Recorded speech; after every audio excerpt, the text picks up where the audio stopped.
The following content contains adult language and humor that is not suitable for viewers under the age of 18. Viewer discretion is strongly advised. The views and opinions expressed during the following video content are those of the individual and may not reflect those of others. Thank you.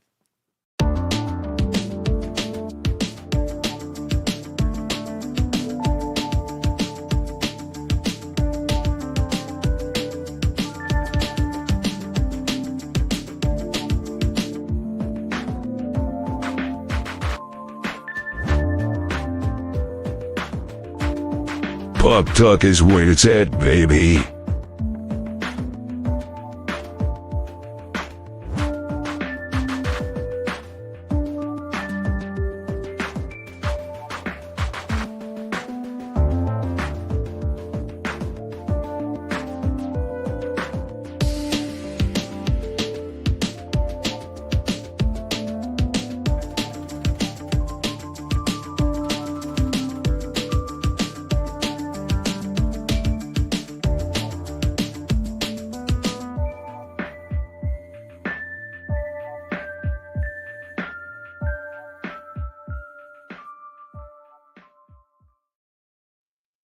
Good morning, good afternoon, good evening, and welcome, one and all, to this edition of Pacific414 Pop Talk on this Sunday, December 8th, 2024.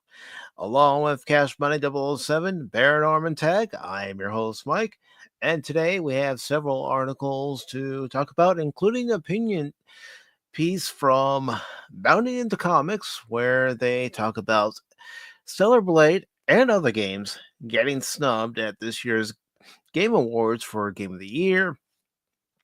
And we will also be talking about Cynthia Erivo speaking out on cyberbullying against her co-star Ariana Grande, and that's from Variety. We'll also be taking a look at another Bounding into Comics article where Ubisoft is officially shutting down X Defiant after barely 6 months. And then we will also take a look at an article from Fandom Pulse, where Indiana Jones and the Great Circle, a game that is currently in early access and releases later on tonight for those who want to play tonight, and for those who want to play tomorrow, we'll play tomorrow. But the creative director is selling satanic ritual items. Ooh. I don't know if that's something you exactly want to go ooh about, Cash. Ooh, exciting. It's more like what the. It is, but Well, it's not surprising. You know, Cash. He's part of the this local coven. It's always that sarcastic ooh, because this kind of stuff is going to happen. Unfortunately, is it good? No. And then we're going to take a look at an article from comicbook.com where there's going to be a Transformers Sonic the Hedgehog crossover coming out next year. We'll find out the details about that. And then we're going to laugh. We are going to laugh. I like to laugh. Yeah. We have an article from Cosmic Book News, and Disney's Snow White has 500,000 dislikes on the new trailer. And we're going to read some of the comments that are available on Cosmic Book News, and we're going to point and laugh. Oh, you mean something? Just a second here. Something like this, huh? Where are we? Yeah, I'm hearing myself. Why am I echoing?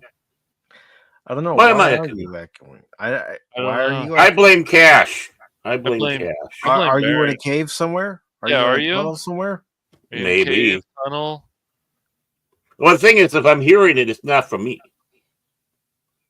But when we come to that article, now comes the part where we throw our heads back and laugh. Ready? Ready!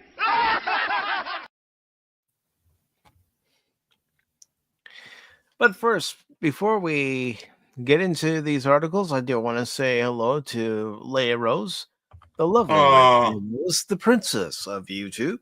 Hello, Leia. Hi, Leia Rose. Also want to say hello to Cass 427. Good morning, good afternoon, good evening to each and every one of you, and to each and every one of you watching us right now on X, YouTube, and Rumble. Hope your Sunday's Rumble. And gentlemen, before we dive in here, how are you guys doing? Doing pretty good. I finally. Sounds like Aaron's fair to middling. I don't know. Yeah. Probably. How many of you believe that having a hobby is a healthy and perfect way to express your individuality? Show of hands? Now. Well, you're wrong. I think that's where I'm sitting at right now. I finally decided to install No Man's Sky. A friend of mine gave that to me a number of years ago, and it's like the online part's not working. I'm like, is this the wrong version? Do I have to buy this game again at some point? It shouldn't be, but it's weird. So what you're saying is you're sitting there getting No Man's Sky all ready to go. It was not working, and you know what really grinds my gears? No, it works. It's just the multiplayer part doesn't. Okay. Yeah. That's the dumbest thing I've ever heard. Oh gosh. And Cass is saying, I'm playing Fortnite, I keep getting killed, and I'm raging a little bit. Well, people do rage in that game. Yeah. I know something about raging in the game. Raging in the game, whether I'm on a live stream or not. Yeah. We're talking about that before the show. And, if you would have called me that, if I would have done that smart-ass comment, do you realize how hard I would have been laughing? You probably would have been laughing real hard. Oh, I'm laughing. It's making me laugh now thinking of it. Yeah. It's like, victory is mine. No, yeah. You would have been like, "Oh, I came in at the right time. All I had to do was press one of his buttons. It didn't have to be a certain button, just one of his buttons, and mouth say Pacific would go off." Well, yeah, I mean, yeah, I can see why a lot of people didn't even want to play that at the time on the hardest difficulty level. And then there's a new game plus level after that. I haven't played it on that level yet. It's like, wow, that's crazy. I'm not sure that I'm ready to play it on that level. I mean, I was playing it on normal when I was having a hard enough time. Yeah, with it. It's a hard game. It's a hard game, and it's supposed to be. It's especially it gets crazier with the alien coming down all the time. Yeah, but before speaking of which, again, members, you get to see the final 3.5 hours, pretty much, the gameplay for Alien Isolation, and then next Monday, all subscribers will be able to see it as well. I will upload it to Rumble. It will probably take it a while to upload. Special screening. It's not that fast on Rumble, but don't worry, Rumblers, you'll get it as well. You'll get it also, Rumble. Yeah. You will learn words you never thought existed. That's right. There's no commentary in this video, and trust me, if there at least on the Rumble site. Put the commentary on Rumble. That could be your exclusive. Cursing for 10 minutes. You kidding? Are you kidding, Cass? You would have heard me curse the whole 3 hours and 30 minutes. Awesome, man. People like that, dude. Go for it. Rumble only exclusive. Rumble exclusive. That's right. Rumble exclusive. I will boost that channel up. You'll be higher than Joe Rogan will be sitting back going, "Who the hell is this Pacific414 and why did he outdo me?" I'll give you guys a little hint as to what I was saying when I saw this part. There's a part in the game when I'm playing. There's not just one xenomorph that pops up. There's not just one xenomorph that pops up. There's two xenomorphs that pop up. Woohoo! Two xenomorphs. And you don't even want to know what I said. Two xenomorphs enter. Mike doesn't leave. Oh man, no! Those fucking Shit, fucking alien, fucking black piece of crap. Wow. That's Thanks, something Jace. like that.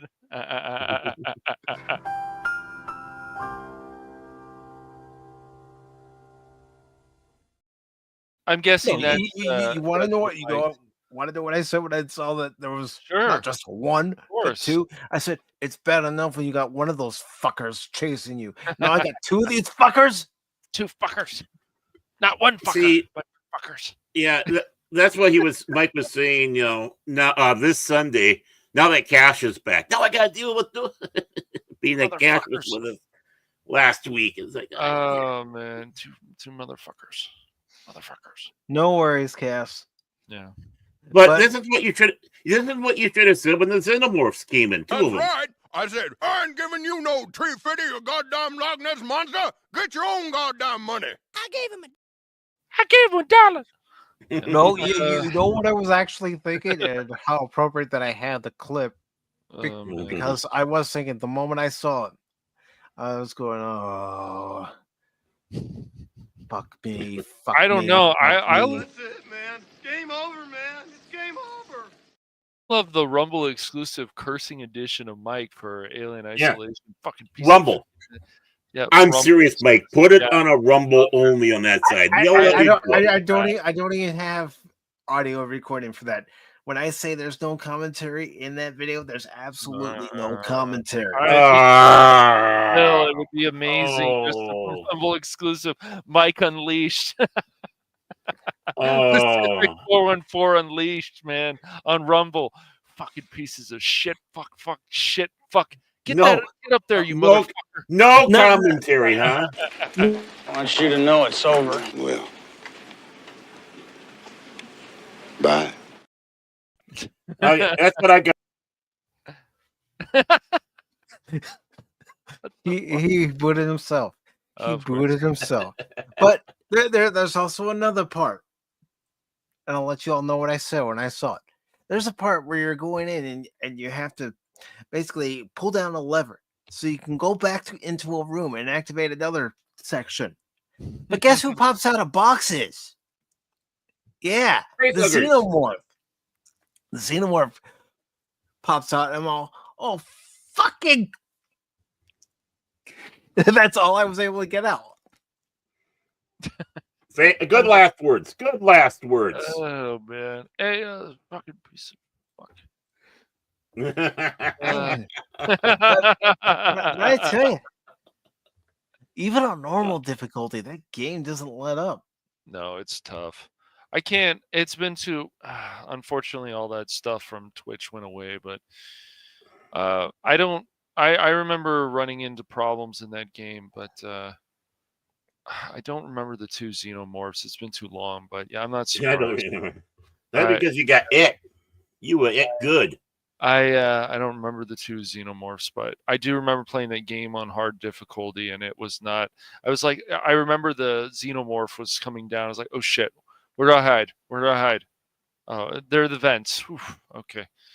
Yeah. Oh yeah. Good luck hiding in the vents later on in the game. But when it gets harder, when it's in there with you, it's like, yeah, I know. You know how many times I saw this just before you got it? Does it bring back flashbacks, Mike? Huh? No, I remember close to the end of the game. Yes, you like the Xenomorph will just fucking destroy you and stuff. It's also funny too when you look at your friends list. Many people would not take on the hard challenge. They just won't. I can't blame them. That game is so unforgiving, especially later on with the humans. You had to deal with then the androids and then the Xenomorph and then the two Xenomorph. Yeah, it's good times.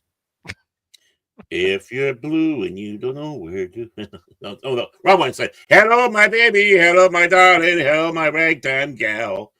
Going across the counter in Spaceballs. Yeah. But yes, I'm glad it's over, and I can't wait for all of you. I'm sure you're glad it's over. Yeah. Again, members, you get to see it before everyone else does this coming Monday. Yeah. Not tomorrow Monday, but the following Monday is what I should have said. But yeah. Yeah.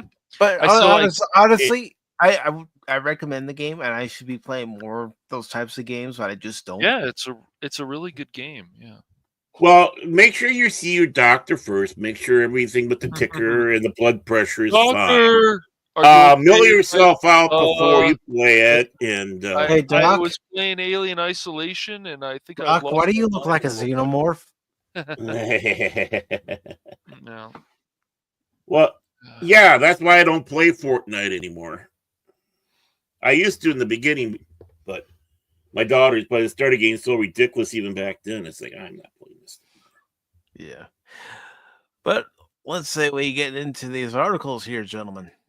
Da, comrade. Da. Let's do it. Yes, Mr. Contraband Police, Baron Oren Tag. Da. Great leader. Arkanistan, great country. Wait, I thought it was Wupstotska. No, Arkanistan. Our great leader, Rupa Troopa. Yeah. No, Arkanistan. Arkanistan forever. I hot Arkanistan. It's on my underwear, hanging from my trailer. You are a traitor to Wupstotska. Jake D will take care of you.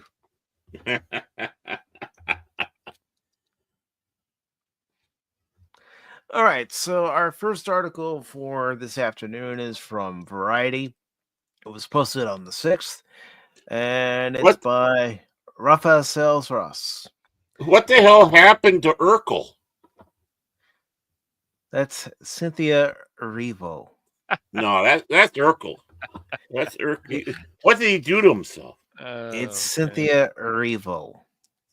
Here, want to find Urkel? He's on Skeleton Crew. I'm not kidding. Oh shit! I didn't even. Yes. I didn't know that. I honestly didn't know that.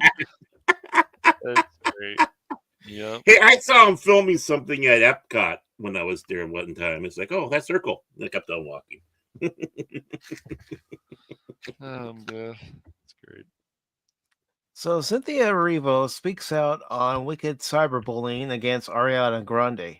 It's easy to type words about a person you don't know anything about. Off the heels of the major global success of John Chu's Wicked, Cynthia Erivo is already thinking of what comes next, including perhaps stepping behind the camera. Speaking at the Red Sea Film Festival, the Oscar-nominated actor brought up Barbra Streisand as one of her great inspirations, both as a singer and actor, adding that she loved that Barbara was able to transform her career by not just being an actress, but a director, which I am leaning toward, the actress said. No, Barbara's just being a pain in the ass. Asked about the constant attacks co-lead Ariana Grande receives online, the actor said cyberbullying is quite dangerous and that is easy. To be behind the computer typing words about a person you don't know anything about. Her course of action is to be the counterpoint to harmful narratives. Be the person who tells the positive. What a person who has never met you thinks is never more important than what you think of yourself. Goes on to say, okay. So what has been burdened is, what is it? I don't know. I'm not good at word salad. Neither am I, but I try to decipher it as best I can. You got to be an archaeologist like Indiana Jones to figure it out. No, you got to be like Daniel from SG-1. Maybe even better, or Data. No, that would cause a positronic brain to blow up. Honestly. Okay, Spock. It is a bunch of illogical nonsense, Captain. Yeah. If Bach had to listen to that stuff, he'd be on the floor of the bridge, fetal position, thumb in his mouth, crying.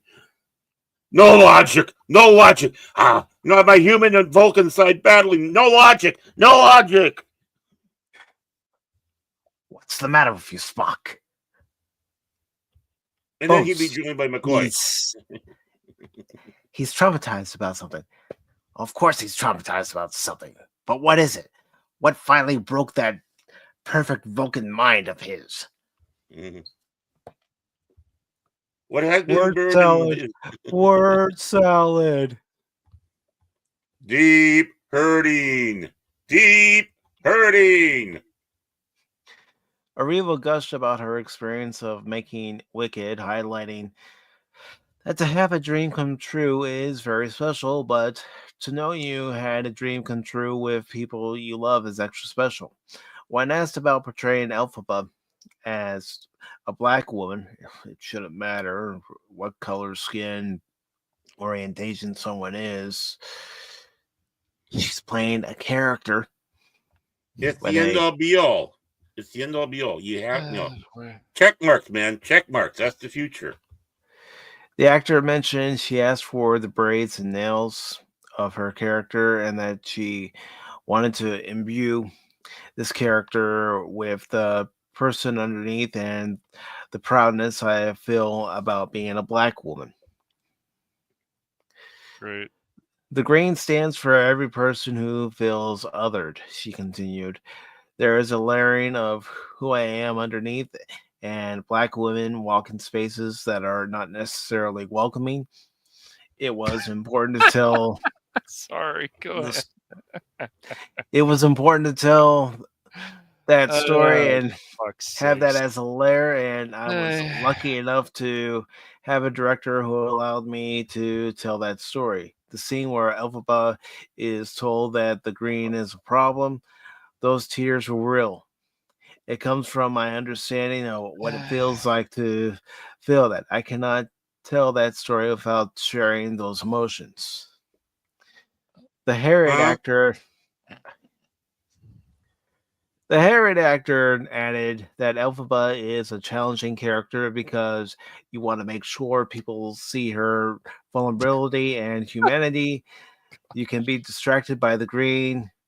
You have to come past that so people can see her as a person, the pain in her eyes and the hurt she feels in her heart. With Elphaba, I had this beautiful challenge of humanizing her, and even the green she lives with, she is a very special character to me. Mike, please. Deep hurting. Deep hurting. You guys are so horrible. Yeah, but really, I am. I admit it. I am too. I mean, really, it's just, first of all, as we know from the books, I understand the Broadway play is different, but dude, this is a whole thing about let's make the Wicked Queen a person who, of course, in the book, wait for it, Wicked Witch, not the Wicked Queen. You're thinking Snow White. Sorry, Thank you, Mike. But it's just funny. No, but the Wicked Witch. It's all this stuff. No, it's just funny because like this, the witch actually Robin's cash. Yeah.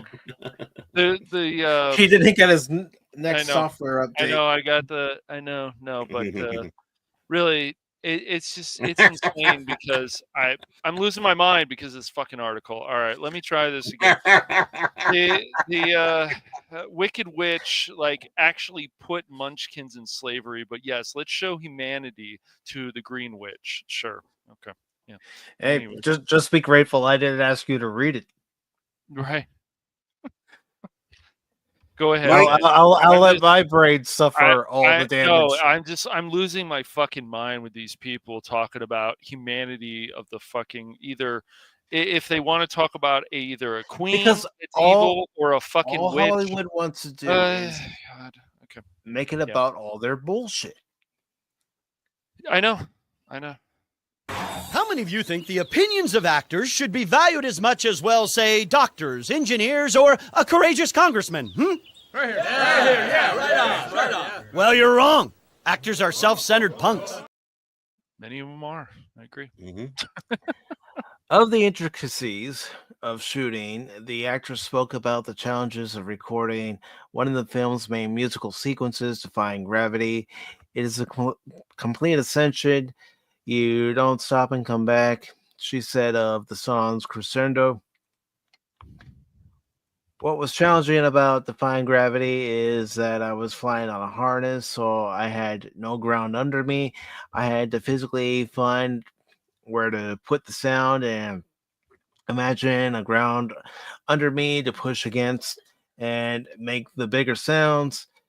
If you have a corset on, you can't use your diaphragm, so I had to replace the breath and use this imaginary ground to make the sounds. So she faked it. Yeah, that's all she had to do. I faked it as an actor. I faked it. That's right. I faked. And I bet you she never used a diaphragm, and they were like, wink, wink, nudge, nudge, say no more. The actor mentioned how she knew Wicked was special, but could never have imagined what is happening right now with this film.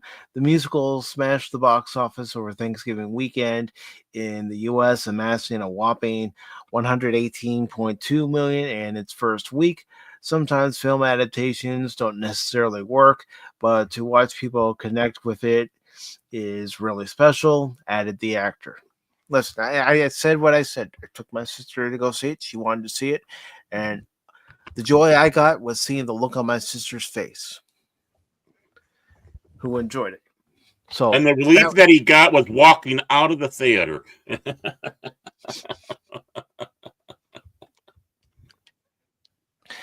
Of her friendship with Grande, Erivo said that once they were cast, both decided we were going to make sure we protected each other. Yeah, you can tell that because in the press circuit, they're doing, the weird hand touching thing. And yep, bizarre. They're pawing each other like a date on Lover's Sleep, looking over in the car, windows fogging up. I mean, yeah. Mm-hmm. Again, I go back to about the diaphragm comment I made earlier. We see no more. We were going to make sure we protected each other. We were kind to each other, worked with honesty, and built a relationship on that. We provided each other with the space, the kindness, and generosity that was necessary to play these roles. Well, I mean, you're probably both drama queens, divas, so you probably needed your own space. Mm-hmm. I'm just saying what probably happened. Honesty is such a lonely word. Our voices work very well together. We went on. Sorry. I'll mute myself right now. You don't have to mute yourself. No, you don't have to mute yourself. My mind is going places it should not go. When you get to do something like a musical, there is a real understanding of how the other person works. To sing with another person is very intimate.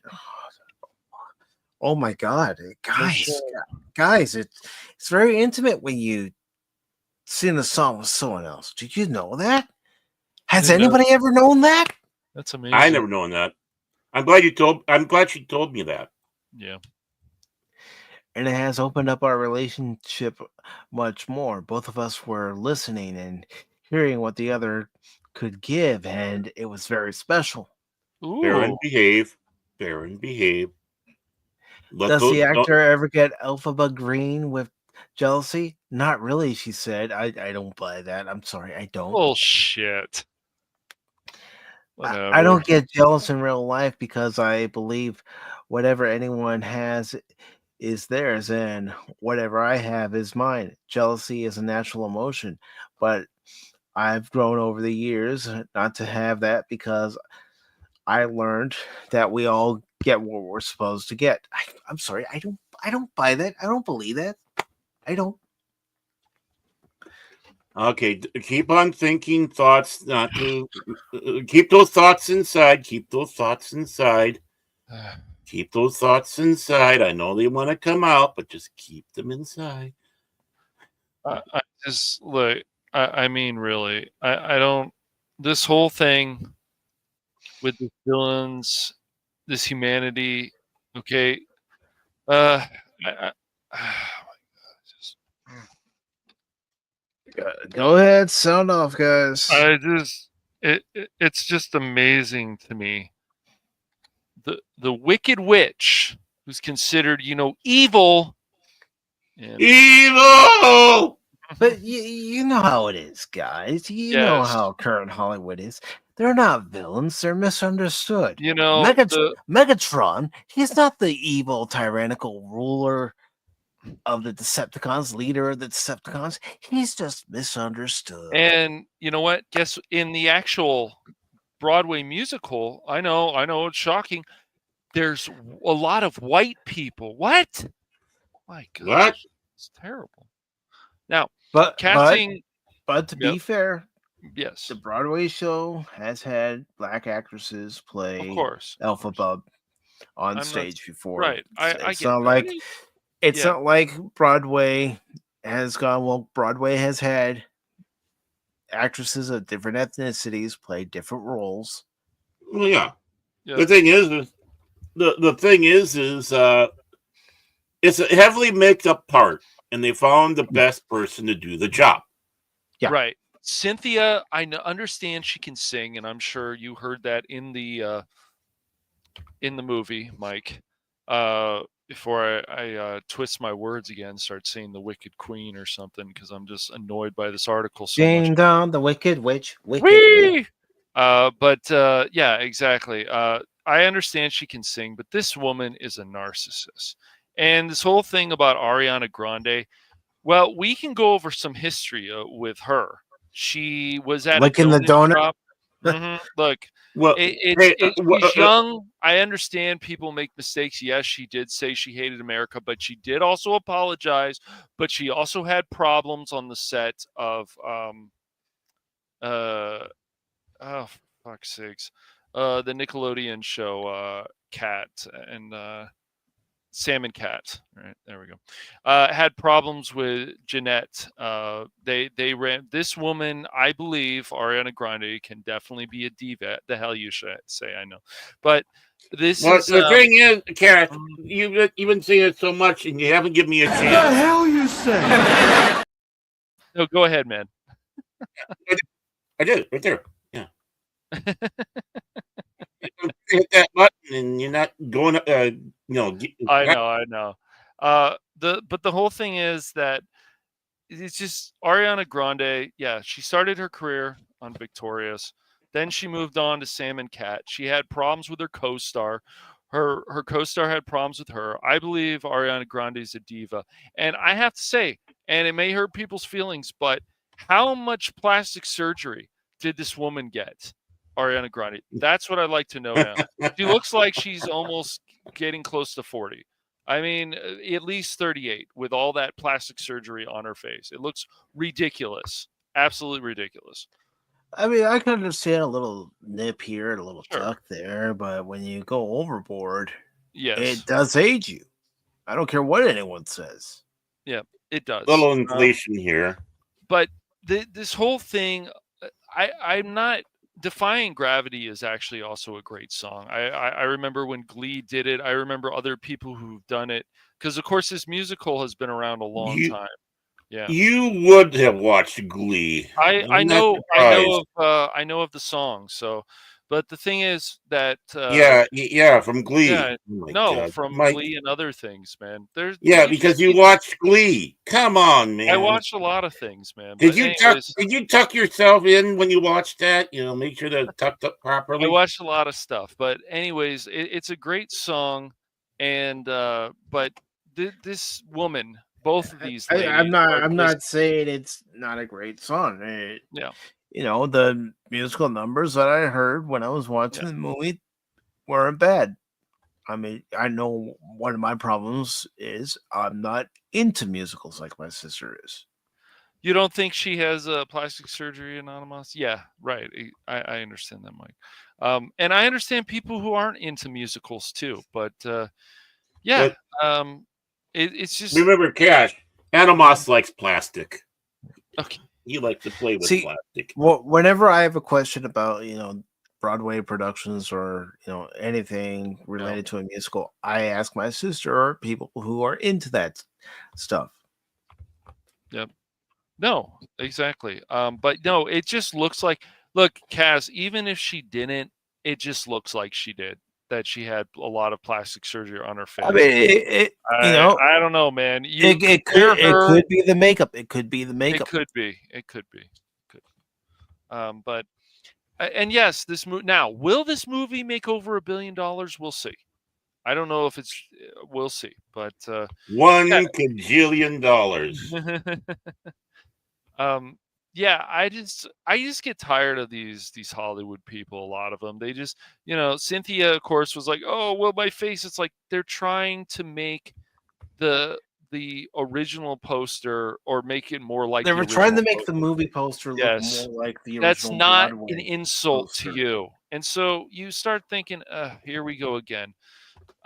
So she can have fun with people like John Leguizamo and Mark Hamill and whatever, and they can have a little circle and they can talk about their feelings, and I'm sure that'll help them out through whatever. But this whole bullying thing, yes, Ariana Grande, I do feel, has gotten a bit thinner. And it looks a little weird. It's just like with Emma Watson. I remember seeing her a few years ago. What the hell happened to her? She looks like she doesn't eat much at all. Right, Hollywood, yeah. Mm-hmm. So it's just like, what the hell? And unfortunately, Hollywood has struck with Ariana Grande. Yes, I agree. Yep. I'm not going to say she doesn't have a voice, because I do. But once again, like, I just feel Ariana Grande is just another. She's just another pop singer. She has a nice voice, but she's just another pop singer. She's nothing special. I don't care. The main thing that people are concerned with right now of Ariana Grande isn't so much her singing ability; it's her health. They're concerned about her health. She doesn't look healthy to a lot of people. No, she looks. How dare you? I know. How dare you? But and it's just I don't know. Am I ever going to watch this movie? Maybe, maybe not. We'll see. But you won't. I don't blame you. I've enjoyed other musicals, but the thing is, like, it depends on what the story is. I can understand how people feel, especially people who have read the novel. They just start feeling like, oh, are we doing this crap again where we're trying to humanize villains? And people don't like that. It's like the Wicked, which actually, wait for it, actually put Munchkins in slavery. What? Oh, but she's a great person. Let's give her a hug.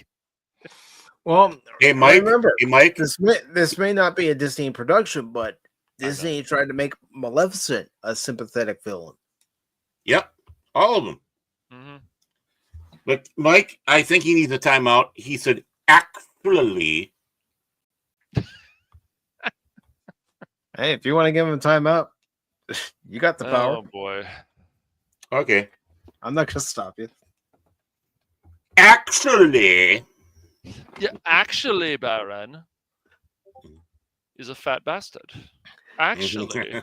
I am a fat bastard. But yeah, Anonymous might be right, but it also looks like I can see why people that people would say, like, did she have a facelift? It's just comparing her from when she was on Victorious or Sam and Cat to where she is now. I know she's a bit older, but it might be the vegan thing. It might be something else. But yeah, she's long in the tooth now. That's how Cash gets over the ladies. Yeah, you're a little bit older. Oh yeah, Cash, good. No, but I mean, dude, we know people in Hollywood actually go overboard with plastic surgery. We know Denise Richards, going back way, she had horrible plastic surgery until she started fixing her face. So, what the hell you say? The vegan stuff, maybe what Anonymous might be right about that, but it also might she got a lot of plastic surgery and Hollywood does ruin a lot of these people, especially women, unfortunately. So, especially women. Mm-hmm.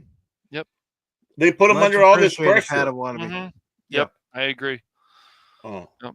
But people worrying about her health, she should be applauding that. No, it has to be cyberbullying and stuff.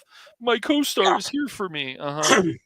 I mean, honestly, when is being concerned about somebody bullying?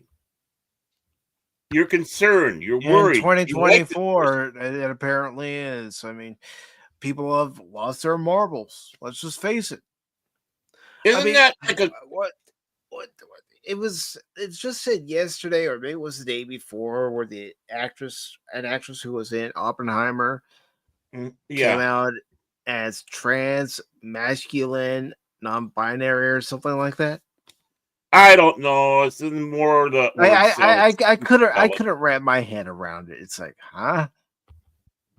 Yeah, it's just I mean, they go in there and they poison these young stars, especially women. Yep. And if they're not being Harvey Weinstein, they're being mind screwed. They're being told that you're not that good looking. What we need to do is we need to change this, change that, and oh my God, you're looking horrible. We need to put you under the knife, and then they come out looking like Phyllis Diller. You see how some of the actresses look before and then after plastic surgery, and you're thinking, why did you get plastic surgery to begin with? That's why I think it's possible she got plastic surgery, but I didn't know. I mean, if she's a vegan, that could explain it too. But it just seems like on her face. Yeah, both, right? And it could be again, like we're saying, in a combination of anorexia or bulimia or whatever, whatever it is, because look how hard they are on these girls, these ladies, right? Yes. Oh, you're getting fat. It's like, what? Yeah. Okay, I need to do something then about it. It's like, no, you're looking great. You got a little meat on your bones. Mm-hmm. But they want that Skeletor look. Yeah, I mean, we don't know what's going on with Ariana Grande when she's in front of countless cameras and the media. And I'm not saying this is her. I'm not saying that this is the case there, but it's been for many. Why? We've been told. Mm-hmm. Yep. I mean, we've been told what goes. What they do with women in there and what they're told about their beauty standards, not by us, and who always seems to get the blame, but by the producers and others in there that telling them that if you don't do this, you're never going to get any further. And it's like, well, we never said that. We like a hot melt for a cougar. Come on. No, I mean, I'm kidding. Some of these women age, fine. I mean, they look great in some ways. I always thought Terry Garr looked better in her middle age years than even she did in Young Frankenstein, right? Yeah. Well, so people worry about people when they see them, like especially women, if they look unhealthy. And I think definitely she's a little bit too on the thin side. And it's not being mean. No, we want to go Jewish grandmother on them and say, here, have a little more chicken soup. Come on, got to get a little more meat on your bones, sir. You're going to be blown away in the wind if you don't. It's like, and these impossible standards are not brought out by us. No, it is brought out by Hollywood and others. We don't care if you look like you're 40 or even 50, because damn it, people are, they keep a good regimen up. And when I say regimen, I'm talking about, health, food, diet, stuff like that. Just the natural things in life, and genetics. Sometimes it's genetic too. You're going to look good. Right. And most importantly, work on the thing that's on the inside, your personality. But as we know, all criticism must be hate, must be threats. Well, the thing is, this is even a criticism. Nope, it's concern. People are concerned. They're fans. They love these people. They don't want to see their people get hurt. Nope. Or be hurt. So stop it already. You want fans. Fans get concerned. Then you get butthurt. Well, honestly. I mean, you want to know who looks good for being 60? Marissa Tomei. Oh, yeah. Yeah, it's true. And let's not forget, even though she's not 60 Selma yet, Hayek still looks good. Selma Hayek. I was just going to say, Selma Hayek. Right? It's like, is she a vampire for real? I understand. They're able to afford all the best health care, get the best trainers, and have, some work done. I get that. Mm-hmm. But still, I'm going to bring up a picture of Marissa Tomei, and you tell me, does this woman look 60 or not?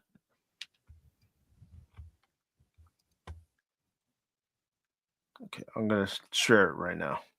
I was going to say, all I'm looking at is cash, and that's scary. Yeah, I'm looking at Baron. Ugh. Yep.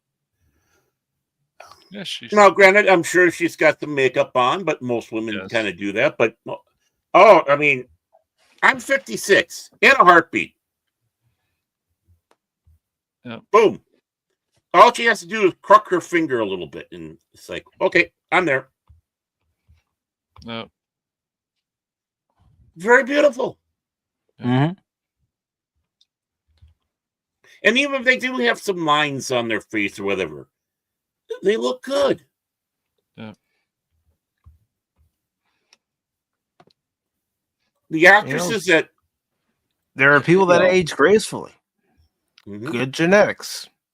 Right. See, I'm looking at some also older pictures of Ariana Grande, and you look at her now, and her neck is like so much thinner.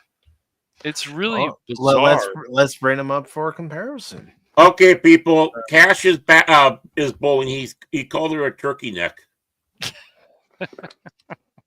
Send all your letters to Cash Monet and care of Phantom Hooligans. That's right. All right. So bringing up, All right. Mm-hmm. So we've got all these different pictures of her. You got this one. Okay, her neck looks pretty good there, I guess. But then you go up and you look at some of this. Like, look at that. I mean, wow. Yeah. Looks a little unhealthy there. Compared to... Well, wait, go. Scroll up a little bit. Yeah. Now, go to the one where she's in the pink dress. This one. It's going to be the third one from the left. Yeah. This one. There's two pink dresses. Yeah, that works. That works too. Okay. Mm-hmm. Yeah.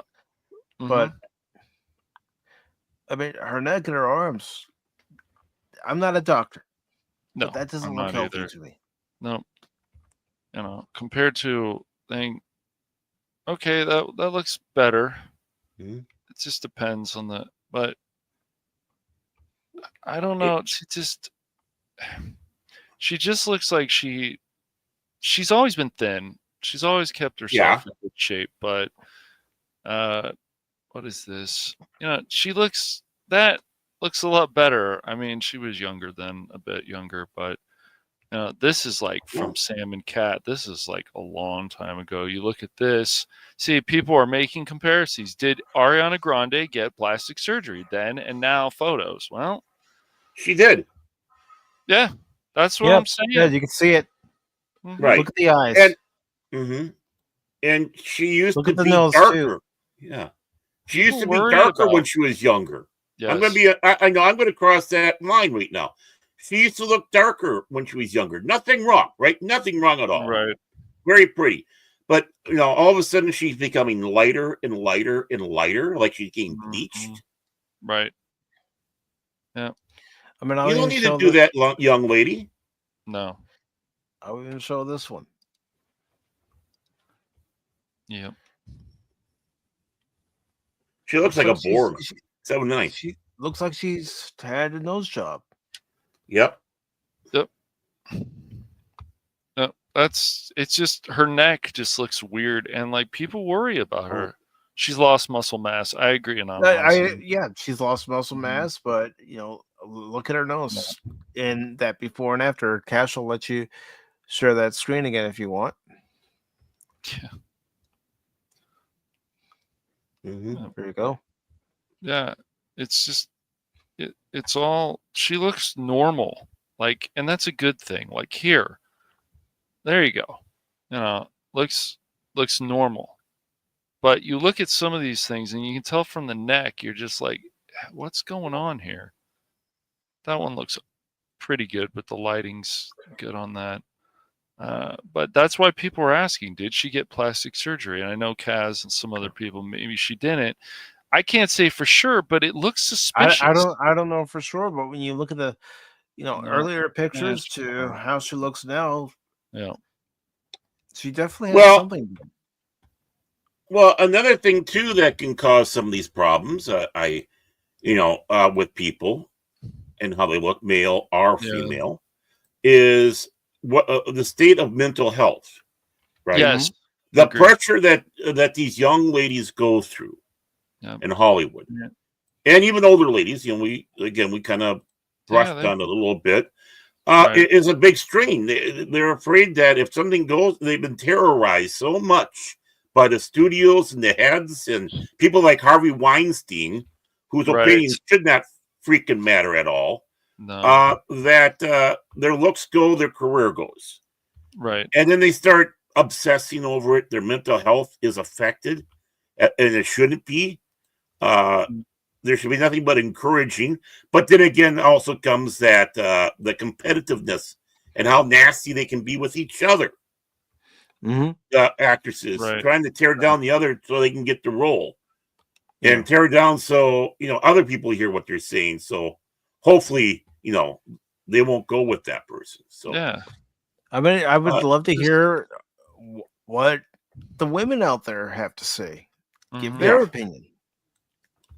I don't think it's bullying, though. I don't care what anybody says. I don't think it is bullying if you have fans that are concerned with their favorite actors and actresses. Right. I don't either. It's real concern. It's real concern. They love if you're a fan, you love them. So you can't go after the fans. The fans are not going to be the ones that's bullying. It's the people who are not fans that are bullying. So let's get that out of the way, right? So let's get that piece of crap that we've been indoctrinated in.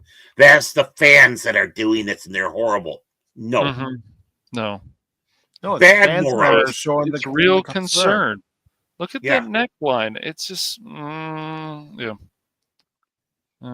It's the fans that are going to be devastated when they hear something bad happens to them. And and all they've been doing is showing concern, and then they're being told that they're nothing more than a bunch of trolls from TMZ, right? Right. I mean, think about the issues that Amy Winehouse had, and people. Yeah, she did. And then they cared about her after she did drugs and basically killed herself. Well, I know. The fans concerned. The fans. Amy Winehouse. That's what I'm saying. That's what I'm saying. That was a very sad. Were concerned. Yeah. It was a very here. It's just come on. Yeah. But what's the bad thing about that one is the media was going out there constantly saying about, oh, look at her. When's she gonna die? When's she gonna overdose? What's gonna happen? Do you think she's suicidal? It was horrible. All that stuff, right? Horrible. And then when she did die, then the fake crocodile tears came up. Oh my! These were the same people. They were that were saying these horrible things about her. Yeah. And then they're going, oh, with their fake. Well, of course they're sad because they lost their punching bag, and that's all she was to them. That's all Ariana Grande is. That's what a lot of these people all are. It's just punching bags to the media, but then let's take that out against the fans, the real fans, people that do love them. Yeah. And real quick before we move on to our Oh. next article, I do want to say hello to Spock's Friday Nights. Good to see you, Spocko. Spocko. Oh, we let him in? Oh, okay. I wasn't given that I memo. always let him. I wasn't given that memo, so You don't have to have that in the memo. well, I thought I was part of the team. I thought we're working together. He's a VIP. Come He's on, a man. VIP. Oh, It's on a need to know basis, Baird. very impotent peon. That's what you told me. No, that's you. Oh, yeah, I am impotent. Baron needs to be backstage again. Think about what he just said. Done.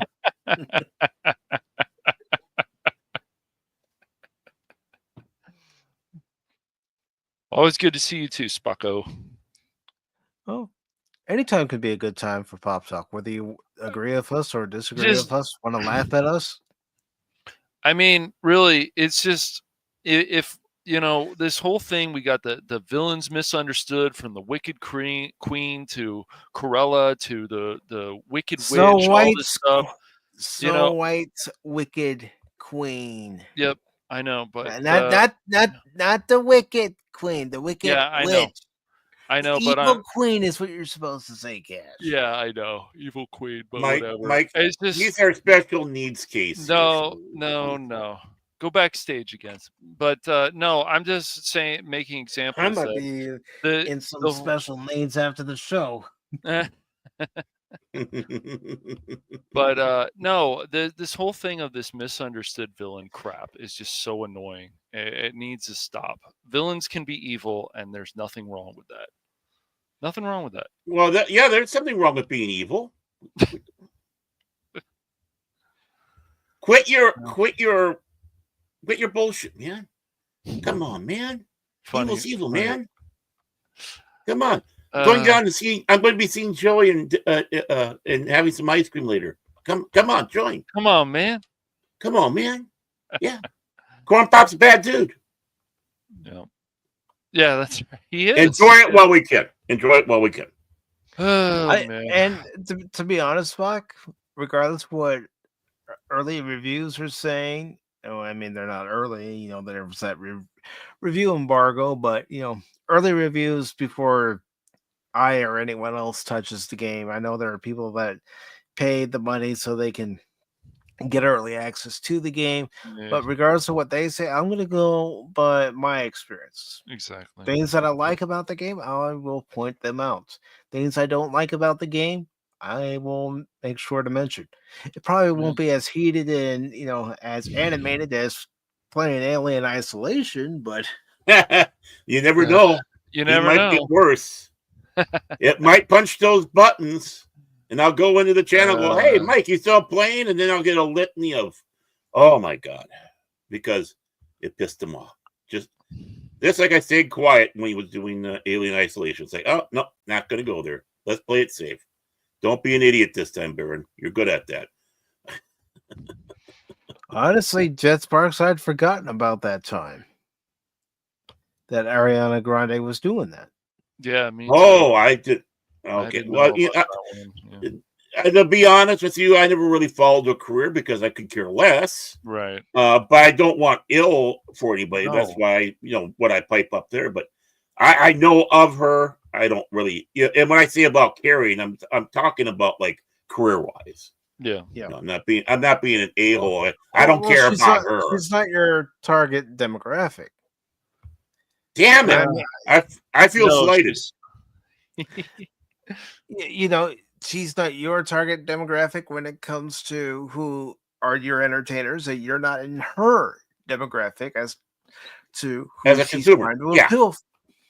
Exactly. But I didn't have daughters.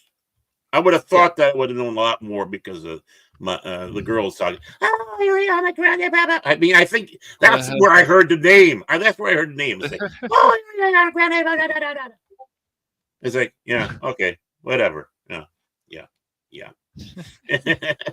Back reading the newspaper, smoking my pipe, like in the 1950s. It's like, okay. That's great, dear. That's great, sweetheart. That's great. Yeah, great. That's great. Happy. Exactly. It's like, there's that Elvis guy. He's being pornographic on the TV, swinging his hips. Mike, since you did see Wicked, though, was there any characters? Was there any characters that you actually did enjoy in the movie?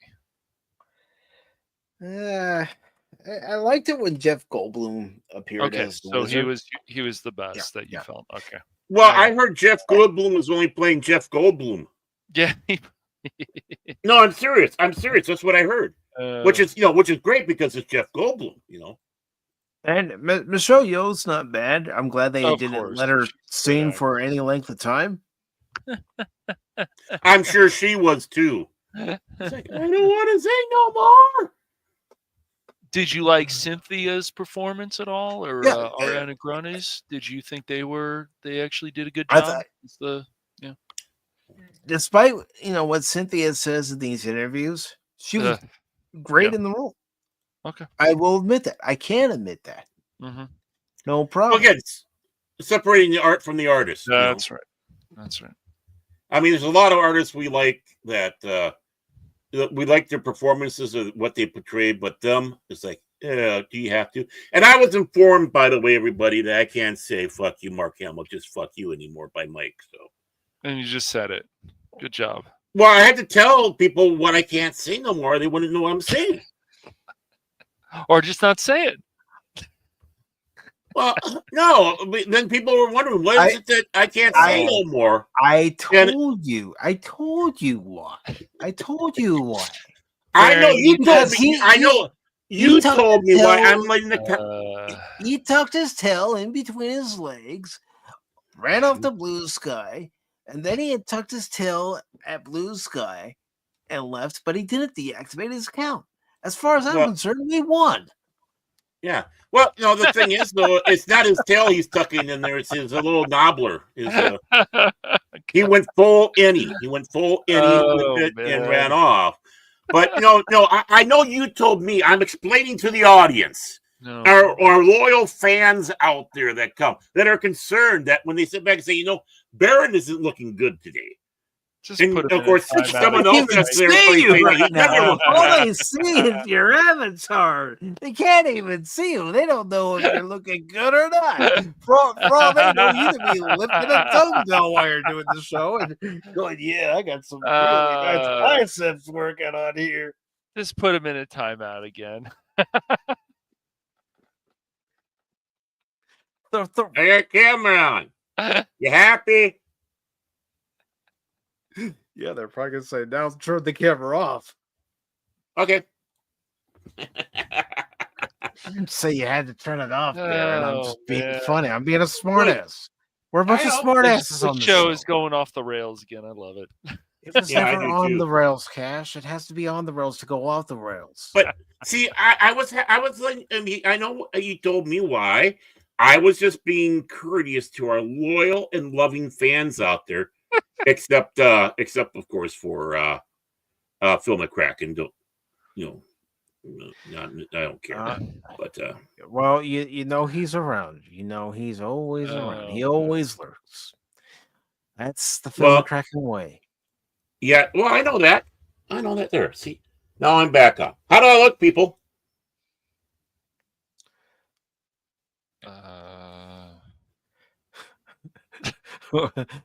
Are you okay there? Are you on any kind of? I'm trying to start rumors. Are you on any kind of drugs? Are you working on that LDS?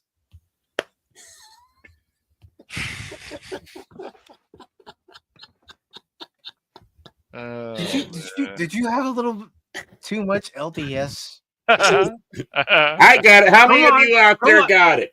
Who out there got that? Come on, you can't call yourselves real pop culture nerds, geeks, sci-fi geeks, if you don't get it. Well, yeah, that's it. Okay, all you guys out there, you're fired. You're fired. You're fired. Yeah, I mean, oh, you did get it, but you didn't want it. Okay, well, then you're not a true Trekkie. You're a Kurtzman fan. And Baron, Yeah. has your tobacco been tasting different lately? Not for a while. You sure it's not wacky tobacco? I don't know. I don't have any medicinal. And yes, I use it for medicinal sometimes, but no, I don't have any. I probably should. I've been, it helps the pain. I want to like you and me, Anonymous. Are you kidding, Anonymous? He'll come backstage, he'll have his mustache twirled, and he'll be wearing his boxing gloves and saying, "You and me, old chap, right now, old chap." And he won't have his cam on because he's cowardly. He's cowardly. Just like Phil won't join us for Friday Night Hooligans because he's cowardly. He'll make all the comments in the world, but he's such a coward. He can't do it. He's scared. Coward, huh? Yeah, he is. Me a coward, huh? I didn't say Mike. I said Phil. You said he doesn't have his camera on because he's a coward. Oh, Anonymous. Anonymous. He's talking about I said that if Anonymous came on, he wouldn't have his camera on because he's a coward.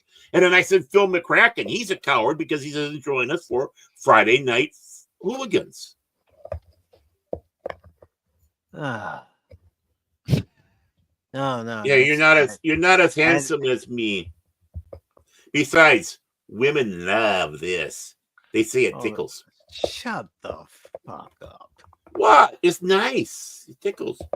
You give them a little kiss on the cheek, and they go, "Ooh." It's nice. It tickles. Yeah, it tickles the women on all the right places. Yeah. Well, everybody, you might want to put your blinders on. This won't last very long. Well, yeah. No, yeah. I did it. I had my victory. This all started because of that article. It just made all our brains turn to mush. Well, again, it's like how insulting. Just because you care about somebody. That's right. And you can express your concern. Now you're fucking bullying. Mm-hmm. Yep. Oh. The what? Huh? What's going on here? My piece of shit camera doesn't want to work. Okay. Oh, it's smart. That's why. It said, I ain't working now. I'm staying out of this. You fight your own battle. I'm out of this. That's what the camera's saying. Like, oh, whatever. whatever. Well, I hate to say this, Mike. Your camera's having a relationship with your microphone, and Does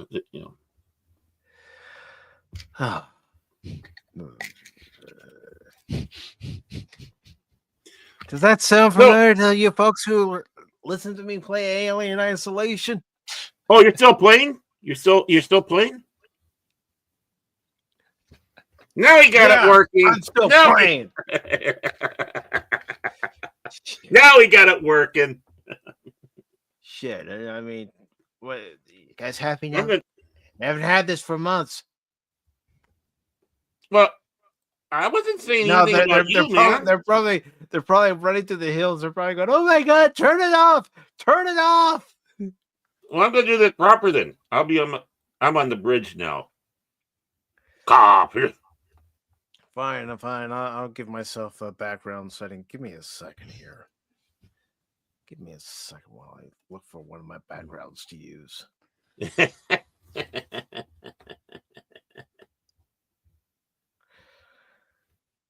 You know what?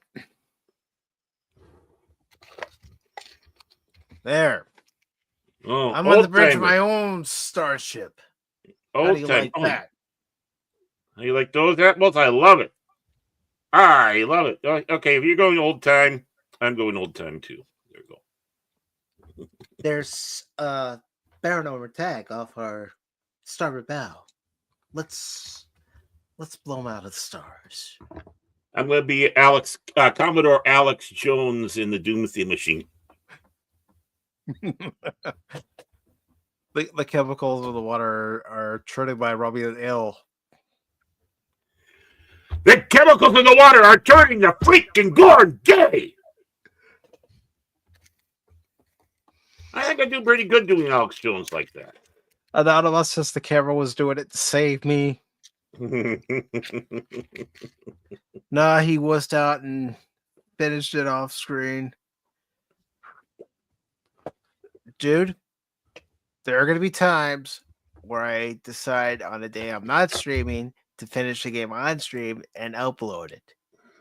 Because you don't want to know how long it actually took me.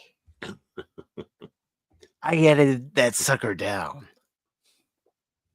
3 days later.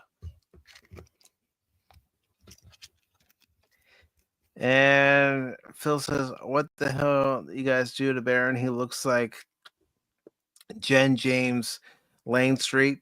It's just Baron. General James. Call me the General. Now, I think I like Baron better. That's nobility. Look at this noble chin and this noble beard. Mike and Baron can line him up and race him. Yeah. Hey, Baron, you want to race? You want to race? You'd win. Hey, Baron, I'll race you. My starship against your starship. I'll tell you what, buddy. Mono. I'll tell you something, dude. I'll tell you something, dude. We're going to get in our starships, dude, and we're going to race across the galaxy, brother.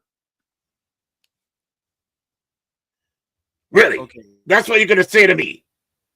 You got that ancient piece of garbage going out there, but look at me with this sleek new starship. I'm going to make sure that your nacelles are wrapped around your scrawny little turkey neck. She may look old on the outside, dude, but her warp reactor is the finest warp reactor in all the fleet, brother. That's what your Mr. Scott said as he was dry humping the warp drive. I don't have Mr. Scott on this ship. Isn't that the Enterprise? It's, of course, the Enterprise bridge, but doesn't mean I'm on the Enterprise. I could be on another Constitution-class starship. You mean a constipation class? That's what it is, because that's all you're dealing with. Your constipation class going out there going, unable to perform. That's why you're not going to make it. That's why we will win here. Right. That's what you need. Shuttle pod.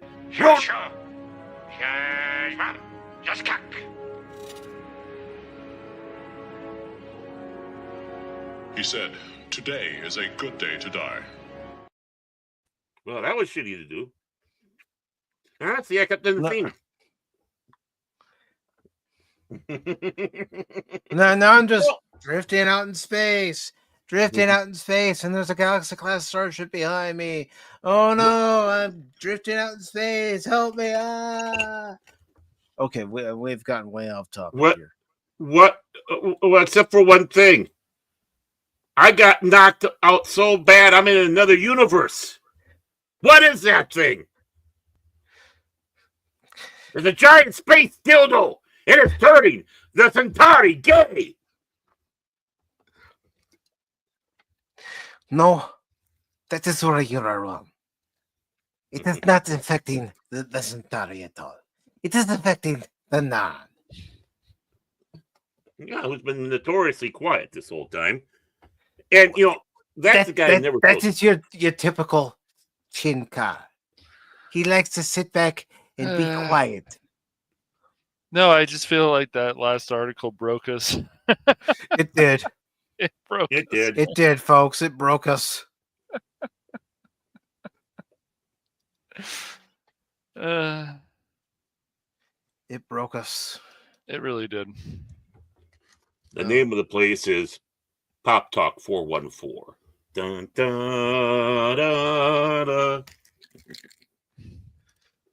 Well, we're not even on the rails now. We're like a car wreck on the freeway, on the highway. Everybody's slowly driving by and going, oh my God, what happened here? Then George Takei drives by. Oh My, I love a good rear ending.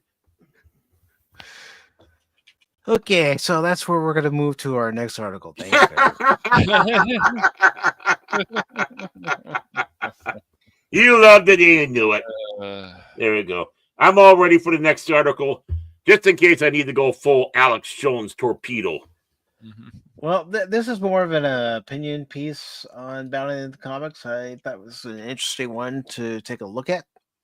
You know, I gotta find that interview between Joe Rogan and Alex Jones. See if they have it on that YouTube.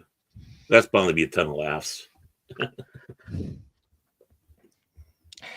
This is by Nikola Pajtic, and it was posted on December 4th. Let me just zoom in a little closer so all of you at home can read along without having to go, huh, Mike, I need binoculars to read that thing. Have some courtesy, man.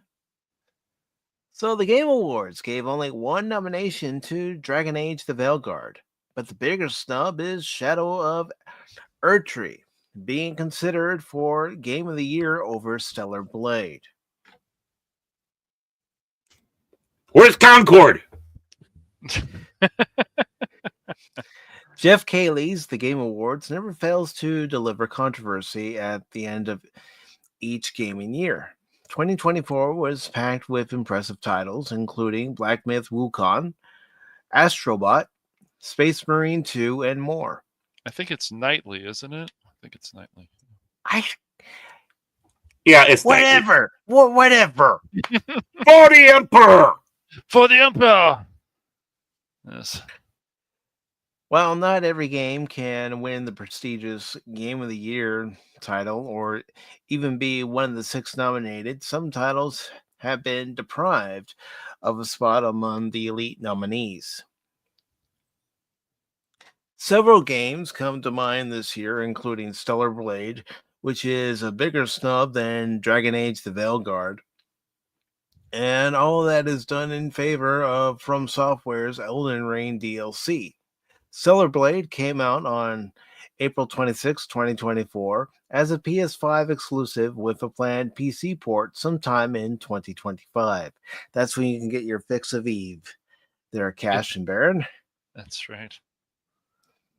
Made by a South Korean video game developer Shift Up Kim Hyun Tae.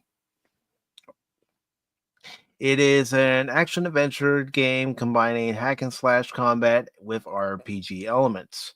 Players take control of Eve, an android sent to the post-apocalyptic Earth on a mission to save humanity following a relentless war against monstrous creatures known as the Nativas.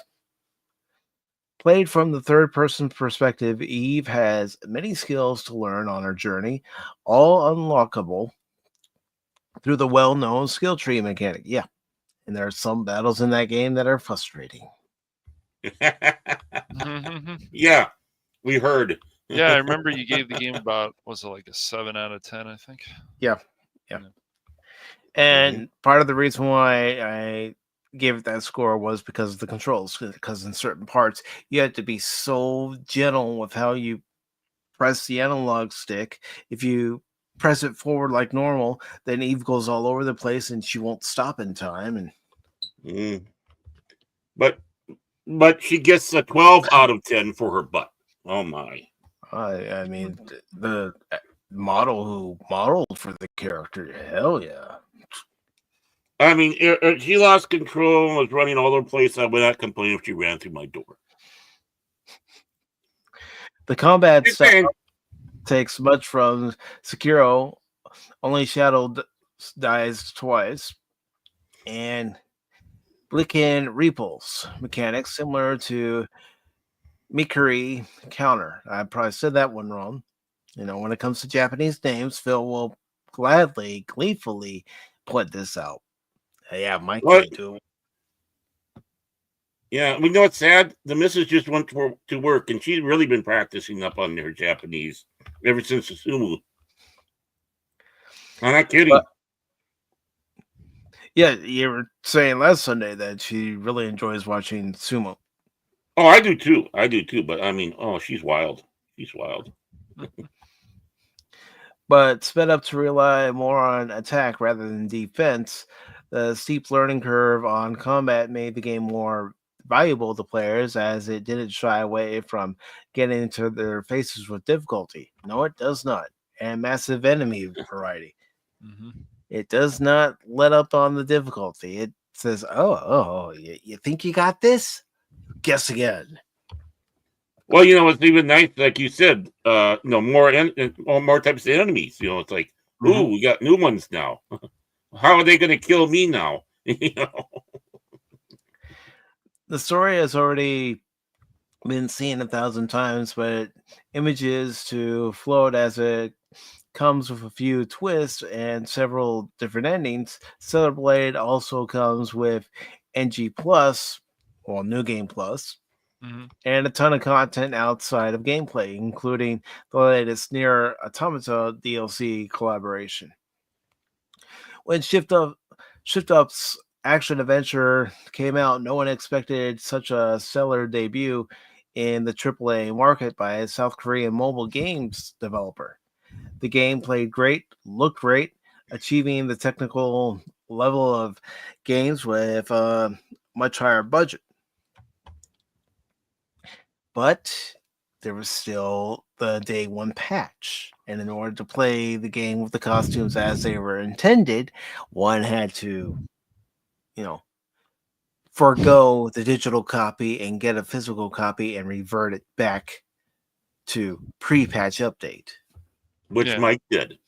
Yeah, the collaboration with Nier Automata makes sense with this game, definitely. Well, they're both very similar. And on another note, Stellar Blade is unafraid to turn darker when needed to fully embrace the post-apocalyptic Earth, but I digress.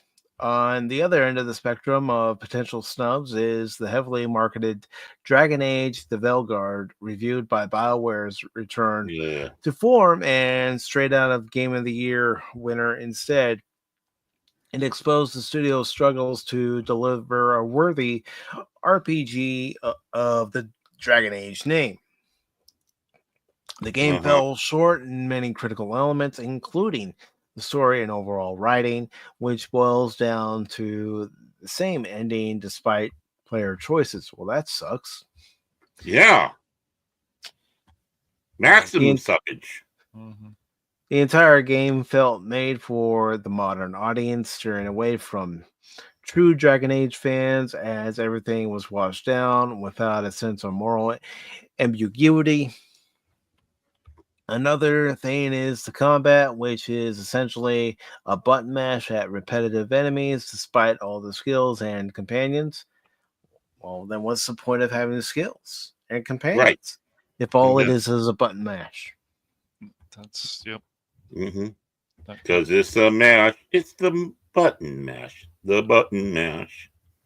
Compared to Stellar Blade, Dragon Age The Veilguard is a lesser RPG and righteously left out as a Game of the Year contender. That said, both games have received some form of recognition at this year's Game Awards. For instance, Veilguard received a nomination in the category Innovation and Accessibility, while Stellar Blade received nominations in 2 categories: Best Music Score and Best Action Game. What about Best Protagonist? Come on.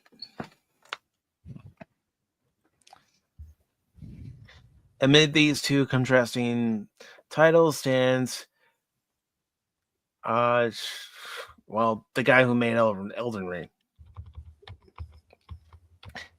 Because I can't pronounce that name. Finally received the long-craved extension entitled Shadow of Erdtree. While there is no denying that if a standalone game deserves Game of the Year, it doesn't.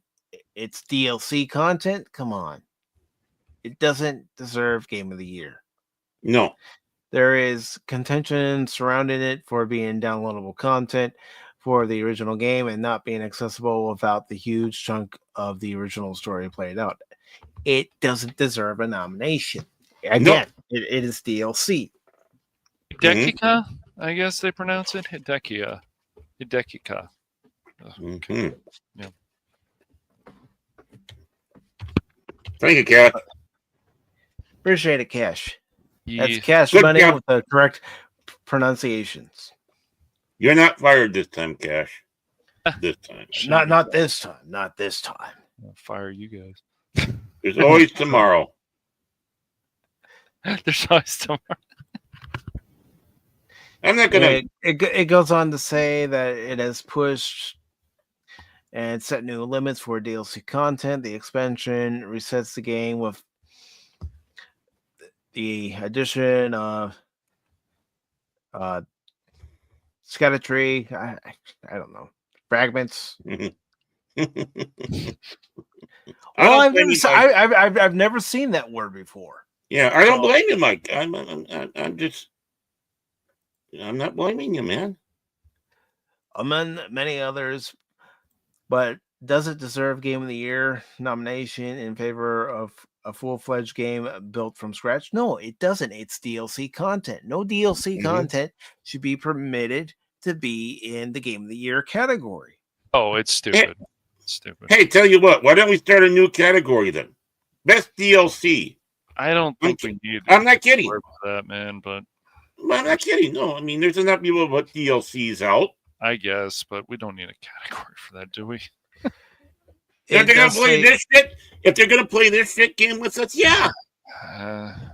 It does say DLCs being nominated for awards is nothing new. Witcher 3 expansion, Blood and Wine won Best RPG back in 2016, while Cyberpunk 2077's Phantom Liberty won Best Ongoing Game in 2023. However, the controversy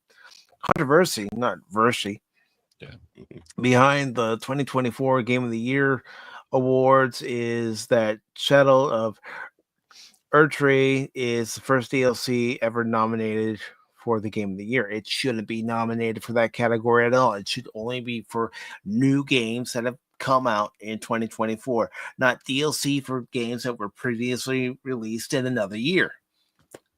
Right. And, Well, and that's a perfect argument there, Cash, about it. Yeah. I mean, we're getting these DLCs. The DLCs that come out sometimes are absolutely fantastic. And it's a shame that they're, it's a shame. Yeah, they can be. I'm not saying they all are, but the thing is there's no place for them. They should not be in the Game of the Year. Well, don't you guys go ahead? But they should be recognized. So the best way to do it, because there's enough DLCs that come out in a year, is to have a DLC category. That way you don't do this, which is literally an injustice to the game developers. I guess, but I also feel like, just like a lot of award shows, that they add some stupid categories that you go, why are we adding this? The best ongoing game or ongoing game category, really? I just... we don't need that. We don't need that. I mean... that's why I'm bringing this one up, because I don't think this is a stupid category. On the it might work. It might work. Well, yeah. On the contrary, there should be, right. Mm-hmm. And it's not as something as best continuing game. It's like that. Drop that one and put best DLC. Weed out the garbage. Why? Why do you have these silly ones? It's like, well, how many things you can come up with for awards for games, right? But then you start messing with the fact that we don't have something like this. Yeah, you want to recognize these people, but you don't want to take it away at the expense of the ones that did work hard on doing something original. And some of these DLCs are incredibly original, but you just need to have the base game for the other. That's right. So, and they can totally change a game completely in some ways by having that DLC. So they should be recognized. Mm-hmm. Yeah, I'm not saying DLCs shouldn't be recognized, but they shouldn't be recognized as a completely brand new game for a completely different year. Well, I mean, look at what happened last year. Because of the controversy of Rowling, J.K. Rowling. That we can't have Hogwarts Legacy, and yet so many people like that. That definitely should have been up for Game of the Year, but of course, because of all the political nonsense from the media, and they have a 90% over the 10% that they have such a say, that it's a problem. But that was so stupid. Yeah. They should have.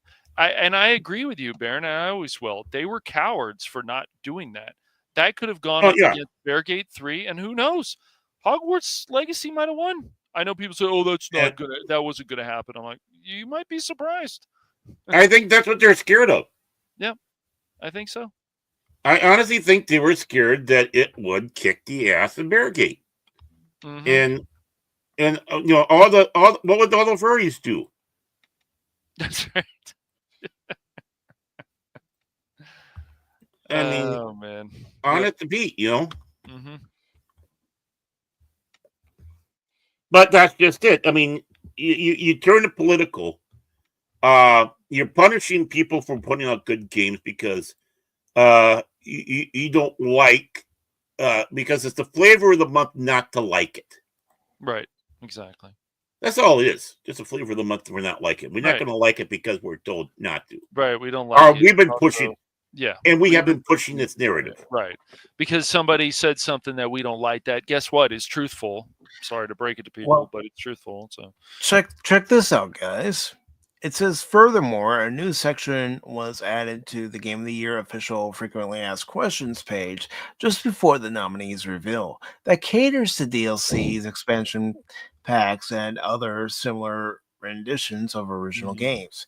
It reads, the Game Awards aims to recognize the best creative and technical work each year, irrespective of the format of the content's release. Expansion packs, new game sessions, DLCs, remakes, and remasters are eligible in all categories. Want to know why? Because they're making the rules. Yep. They can change the goalpost whenever they want. Right. Yes. If the jury deems the new creative and technical work to be worthy of a nomination, factors such as newness of the content and its price value should be taken into consideration according to their rules. Right. The problem is also that this needs to be 50-50. 50-50 of the people who vote, and then 50-50 of the media. And I think that would be a lot better instead of 90-10 or whatever it is. That's crazy. It's not surprising, but it's still crazy. Well, how many media people actually freaking play these games serious? Some they don't. They probably some do, other ones don't. Well, yeah. Get out a review and yes. Right. They'll play it enough to get make out a review, or even just bullshit one, make up stuff, which the media never does, right? And they get their paycheck and they forget about it and never play it again. Right.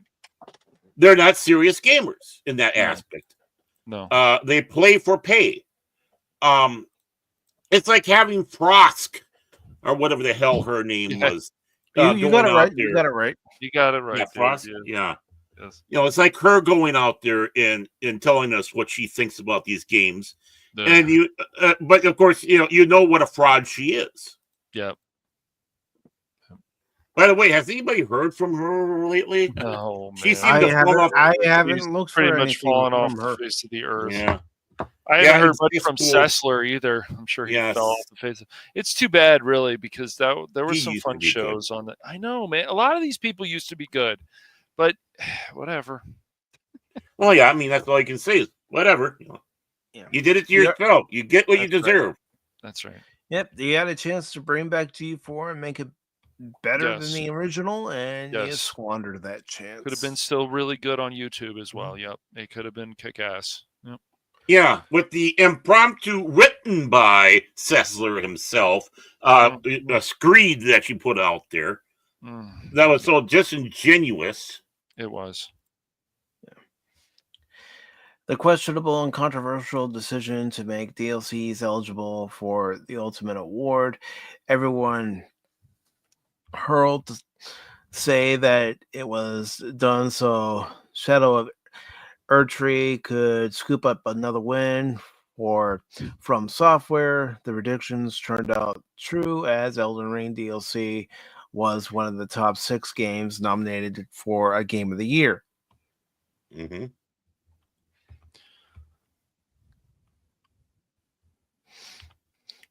This has left some great titles out of competition, including Stellar Blade.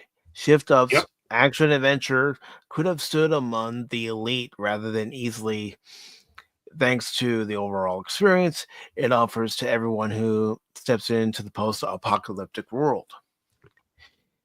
It is yet to be seen how everything will play out for Eve and the Tarnished One with the ceremony when the ceremony goes live on December 12th. But one thing is clear, the inclusion of Shadow of Erdtree DLC has changed the Game Awards, and there's no turning back. Mm-hmm. And I want to say hello to JHP, who says, I would love for Stellar Blade to win Game of the Year, but I would also like for it to at least win Best Action Award. It deserves to be nominated in multiple categories. Right. It's not unheard of. Yeah, So do it. yeah, it's still a better idea, still a better decision than having a DLC in Game of the Year award category. And welcome to the channel, JHP. Yes. Hi, welcome to the Net House. Yeah, right. I'm the head warden here, Pacific414, and these are the 2 inmates, Baron Ormatag, Cash Money 007. He's our Nurse Ratchet. Now, who's going to be Danny DeVito? Or Jack? Then if I'm Nurse Ratchet, which one of you is Jack Nicholson? That's what I was just asking, because you had Jack Nicholson, Christopher Lloyd, Danny DeVito all in there. Who's who? Well, here's Johnny. Oh, man. We do try to read the comments here on Pacific414 JH. Sometimes when we get in our own little tangents, we forget about everything that's around us. And by the time we get back around, everybody is either still here or they've left and we haven't even read their comments. Well, at least we try to put the comments up on the screen, even if we can't found a bit more verbally. We found a bit more sanity after our first article. So.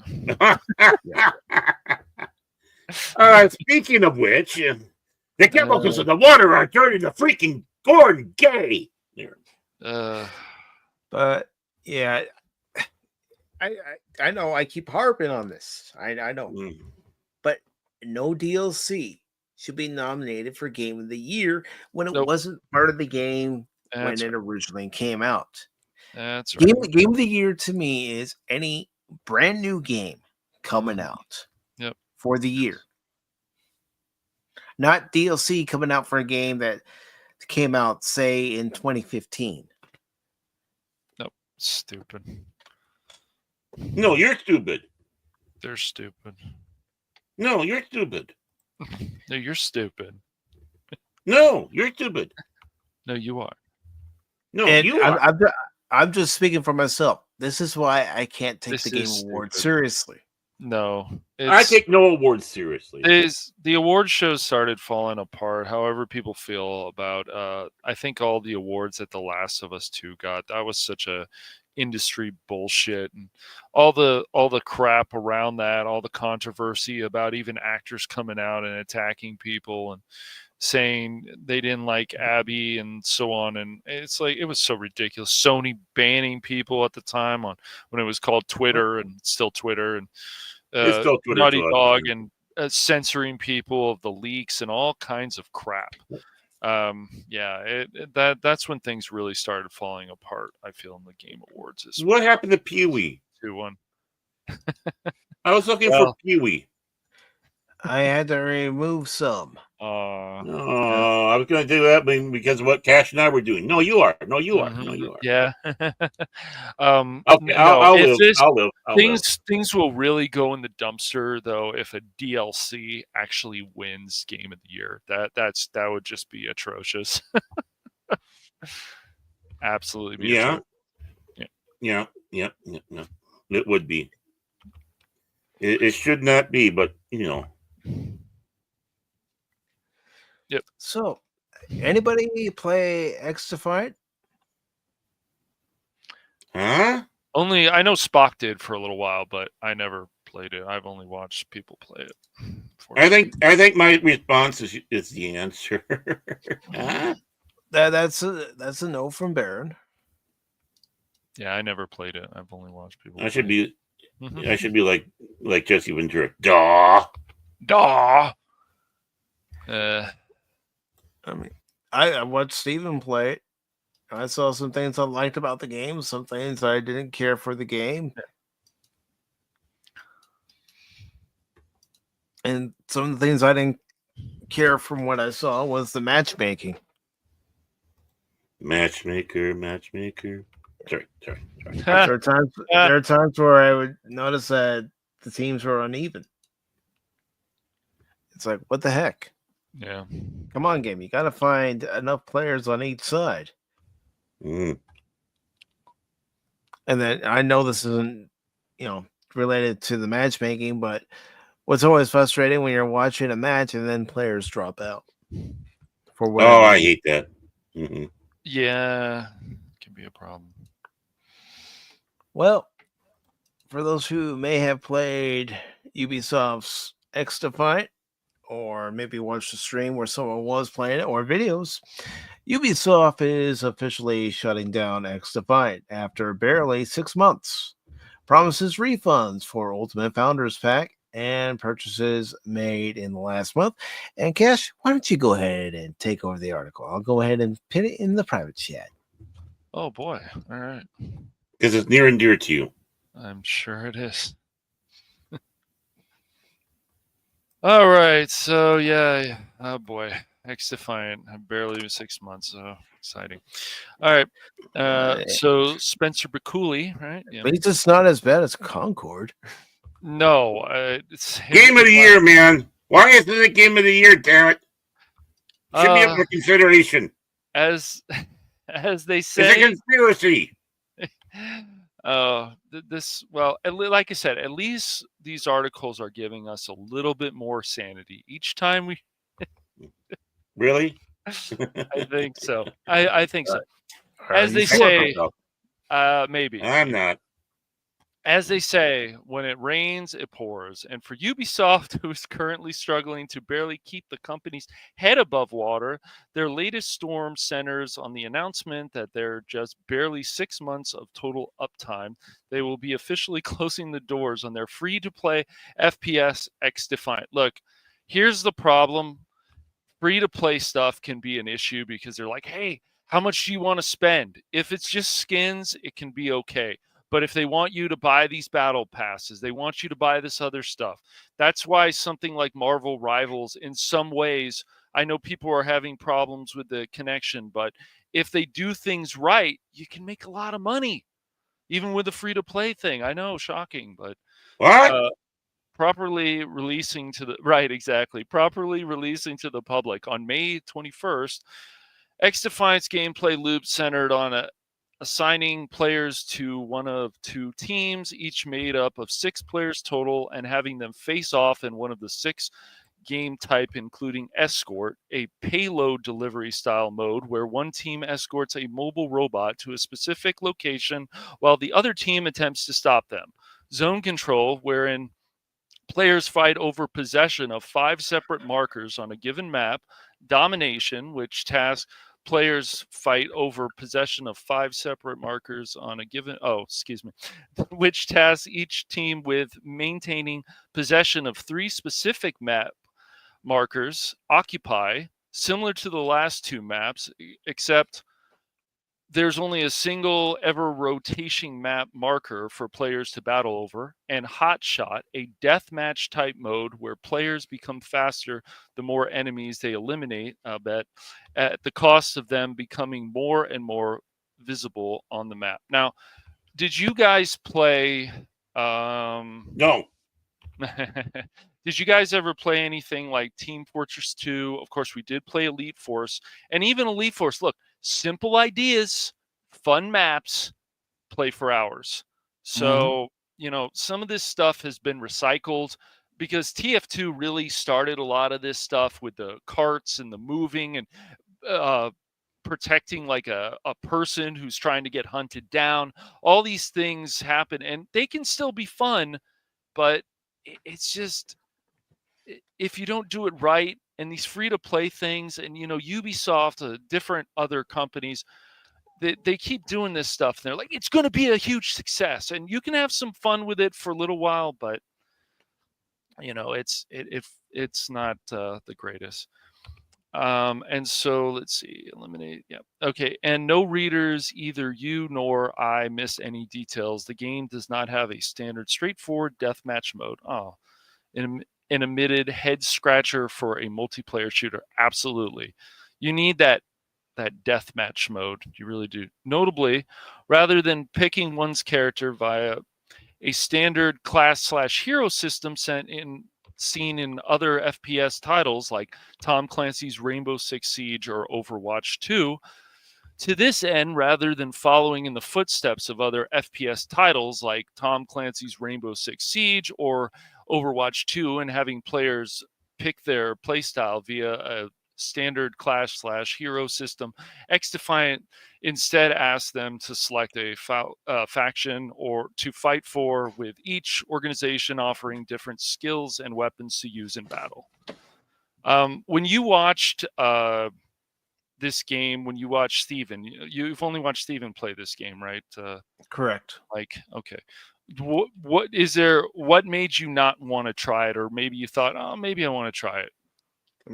I thought the teams looked unbalanced. And hearing Steven's reaction to the gameplay mechanics, where certain things weren't working properly, it's like, no, I don't want to play that game. I've played enough games like that. Exactly. Right. And that's the whole thing. So these factions are based on various groups from Ubisoft's previous titles, including The Cleaners, Tom Clancy's The Division. I still say The Division is still a fun game, and so is the second one.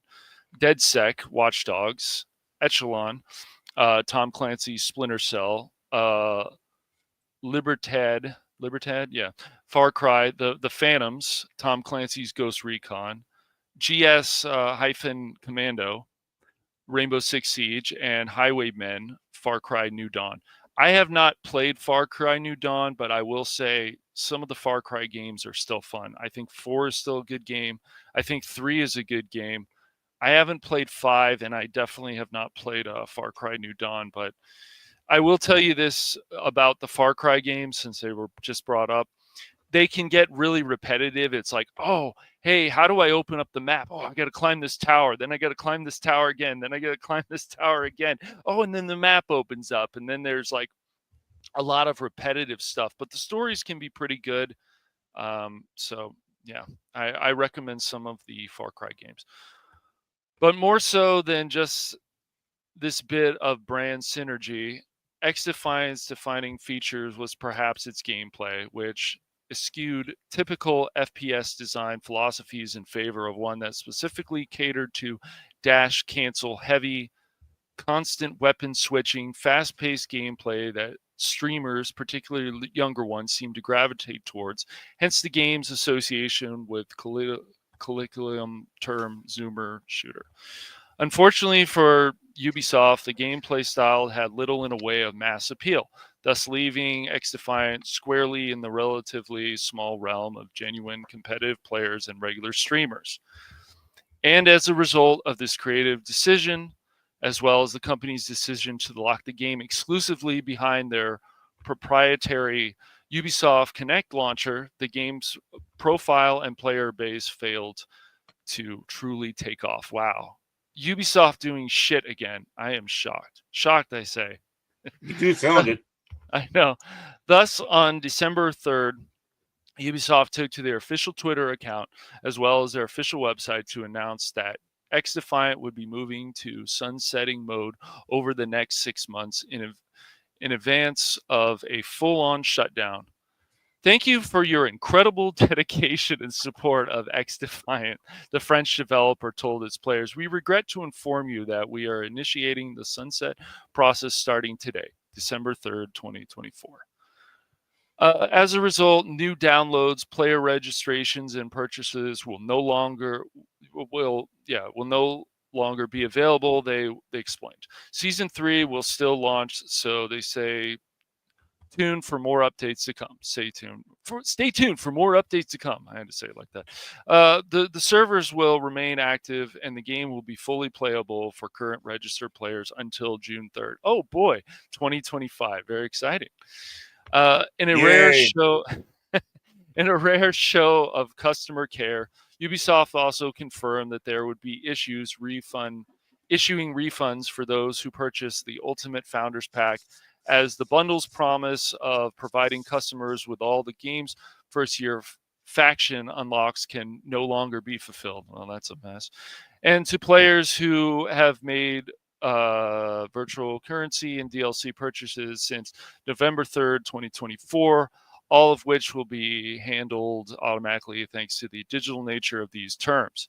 However, players who do not receive their refund by January 28th, 2025 are advised to reach out for further assistance via Ubisoft's official support page. Okay. Before you go on, I just want to say hello and thank you for following the Rumble channel to Great 000019. Welcome aboard. Thank you. Welcome, man. Welcome to the Nut House. Yeah. Cuckoo. Closing out the X-Defiant era with a lengthy statement of his own, the game's exclusive producer Mark Rubin reflected, a few years ago, Ubisoft and the SF dev team embarked on a bold adventure to develop a new arcade shooter called X-Defiant. Is it really new, though? Yeah, okay. In their mind, exactly. It was from the start an incredible challenge. Oh, was it? Not only were we trying to shake up the genre by removing skill-based matchmaking, SSBMM, while bringing back a more old school... Whoa. SMBMM. BDSM? No. What the hell? Come on, people. Yeah, I know, right? SBMM. While bringing back a more old school arcade shooter experience. But we were also diving into the high risk, high reward realm of free to play. And for that, I want to applaud not only the dev team, but also the Ubisoft leadership for taking the chance. Oh, for taking that chance. Ooh. Free to play in particular is a long journey, he continued. Many free to play games take a long time to find their footing and become profitable.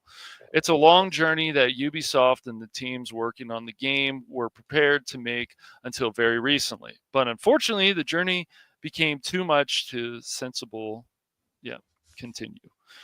I am, of course, heartbroken to have been writing this post, Rubin said. Yes, this game has been a personal passion for me for years. And yes, he said that again. Yes, I know that not all challenges lead to victory, but I also want to recognize all of the developers who are being affected by this closure. Each and every one of them is a real person with a real life separate from our own and have all put out so much of their own passion into making this game. And I hope that they can be proud of what they did achieve. I know that I'll always be proud and grateful to have worked with such a great team that really punched above its weight class. Good gosh. And what Can I vomit now? Can I seriously, please man. vomit? And what they achieve is truly remarkable, he praised. So remarkable that it closed down after 6 months.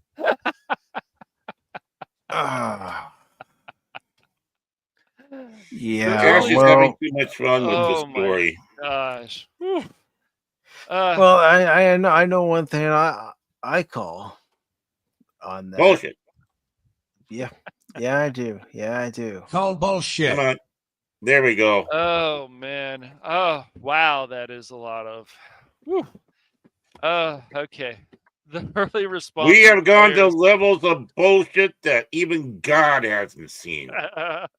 The early response from players when X Defiant launched was amazing. We broke internal records for the fastest game to surpass 5 million users. And No, you had it right we first. You had it right first. Did I? Surprise. Yeah, that's appropriate for X Defiant. It is. Mhm. 5 million users, and in the end, we had over 15 players play our game. That is something to be extremely proud of, especially considering how tough this genre is. So I thank you all of the developers who put their passion into making this game. Help! I'm being repressed! Drawing his thoughts, I know it's repressed, but you get it. Ruben ultimately asserted, if there's one thing I hope we can all take away from this experience, it's the importance of open, honest communication between developers and players. This play first mentality, along with respectable, non-toxic conversations between developers and players, has been one of the standout differences that made X Defiant so special.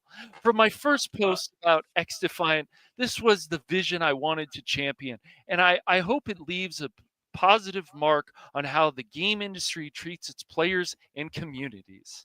Now, honestly, can I please vomit now? Non-toxic conversations. You mean everything was full of rainbows and unicorn farts, huh? Yeah, I've called bullshit. Wow, I'm that gonna is vomit. serious PR Please. garbage. Wow. Okay, if your game was so successful, then why did it close down after 6 months? That's not a success. The people at Concord think so. Woo! Well, Concord had its other problems, but yeah. Yeah, it was Concord. There you go. Just pathetic. Ay. So saith the cash. Your game failed because you failed your game. That's right. Mm-hmm. They tried to pretend this isn't a flop. If this flopped, I think it was supposed to be game over. I don't see how they survive exactly. Yeah. So just how much money did you be soft blow on this on this failure? Well, it's not just this failure; it's also the failure of Star Wars Outlaws, and yeah, that didn't do very well. And failure. Yep. And then of course, Dragon Age Veilguard could have been amazing. Could have been amazing for BioWare. Could have been absolutely incredible. But nope. They decide to go in some other directions, and then after a while, people are like, hey, this game's pretty good. And then after a few weeks, I can't stand this game anymore. A lot of people felt that way. So what a mess. When you fail your game and you fail the player base, people are going to leave, and that's right. But they're not going to want to support. I couldn't stop laughing at a lot of that PR talk. That's just fucking ridiculous. They're trying to save face. They are. Mm-hmm. Even if their game was starting to be popular, it still died in 6 months. That's terrible. That's what happens to a lot of these mobile games. Once again, you don't keep up the content. This wasn't even a mobile game. This was on PC. Wasn't. I know. It's crazy. Well, and if it was starting to pick up, why stop? Yep, exactly. That's considered a slow start, and you keep it, and you have everything going. So give it a chance. Probably because other projects are hemorrhaging money, and they have to cut resources somewhere. Yep. Yeah, I know. You're right. Ubisoft has caused so many problems to themselves. They've had good ideas. They've had some great ideas, and lately it's just. They are an absolute mess. That Star Wars Outlaws game could have been so amazing. Could have been. And they could still do so much more with it. They could bring out a cool update and say, hey, we're gonna make you understand why a lot of people should like this character, why she's a scoundrel, why all this stuff that we've had before. Well, but no, I know exactly. Well, come on, you're missing the important part. Why you gotta like this character? It's female, and the force is female. Right. What are you taking and make a game and lame? Although I really should get that clip instead of just doing it myself. Yeah, you should. Yeah, I'm you surprised. should. Shocked even. Oh boy. Well, that's because other people use a clip. I don't want to be a repeat of everyone else. I want to stand out. Well, I mean, I mean, no one else that I know of uses certain clips that we use. I mean, who else uses? Very interesting, but stupid. It's a great clip. Yeah, good old Artie Johnson, rest his soul. I mean, a lot of people use So you get nothing. You lose. Good day, sir. Great clip. That's a good kick-out clip. That's great movie. Classic film. Yep. My wife hates it. Really? Yeah, the Oompa Loompas. The Oompa Loompas freak her out. Both she and her ex-husband, both. They can't watch it. Yeah, it's like okay, whatever. Funny stuff. And besides, how many times do I have to ask you guys? What would you say you do here? Ride on your coattails. Hey, being honest. So, I got an idea. Baron. Uh-oh. How about you read the next article? Ooh. Really? Honestly? Yeah. You gonna give me that honor? Is it Go in nuts, the buddy? Well, that's Cash's. There it is. There it is. Go nuts, man. You want me to share the screen? I can share the screen, man. Go ahead and share the screen. Mm-hmm. Okay, man. I can share screen. There you go. Mm-hmm. Sharing the screen and oh,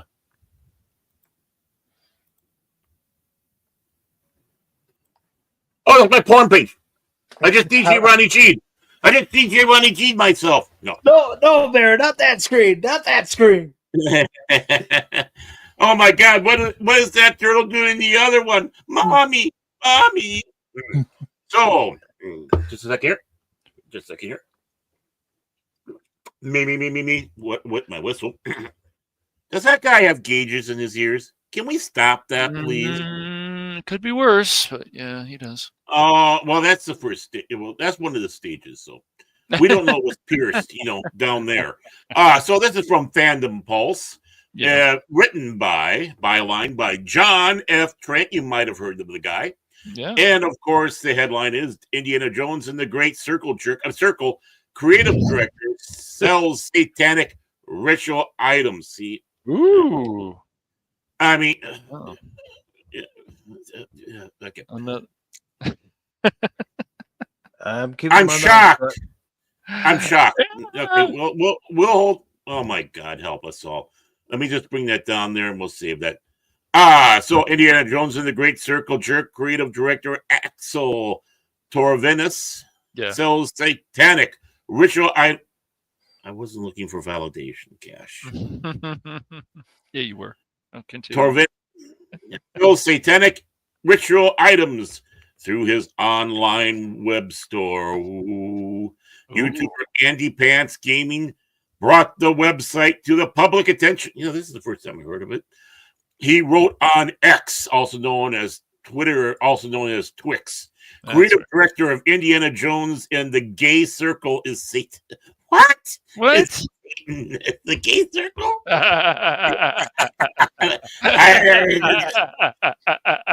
That's what they're saying, not us. Not us. No. Don't shoot the messenger here. Nope. I mean, they would have done better if they just would have gone with Circle Jerk. I mean, come on.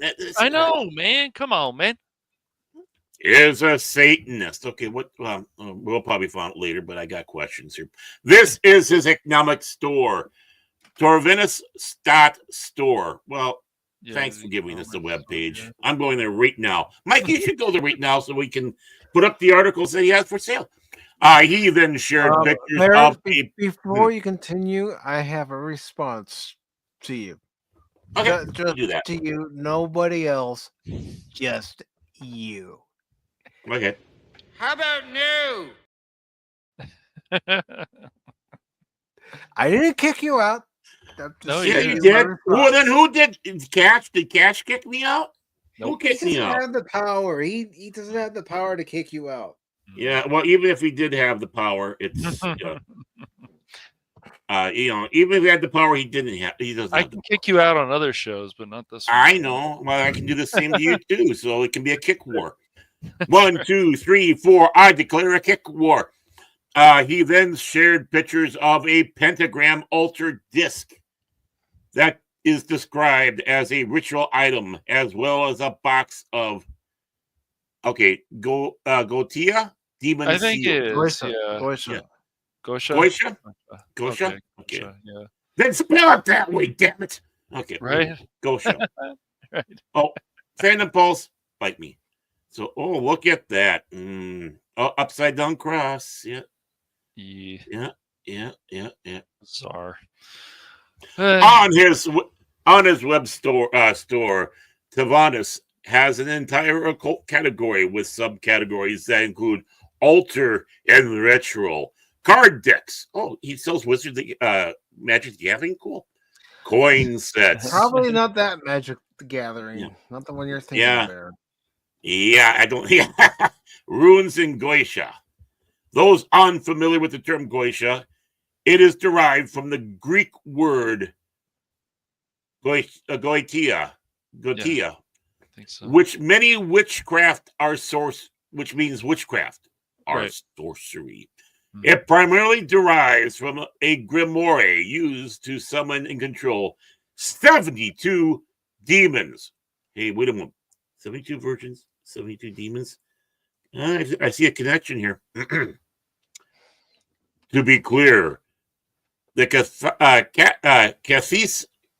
I'm using catechism. I'm using catechism. It's catechism of the Catholic Church. I should know that. I'm Lutheran. We live by the it states all forms of divination are to be rejected.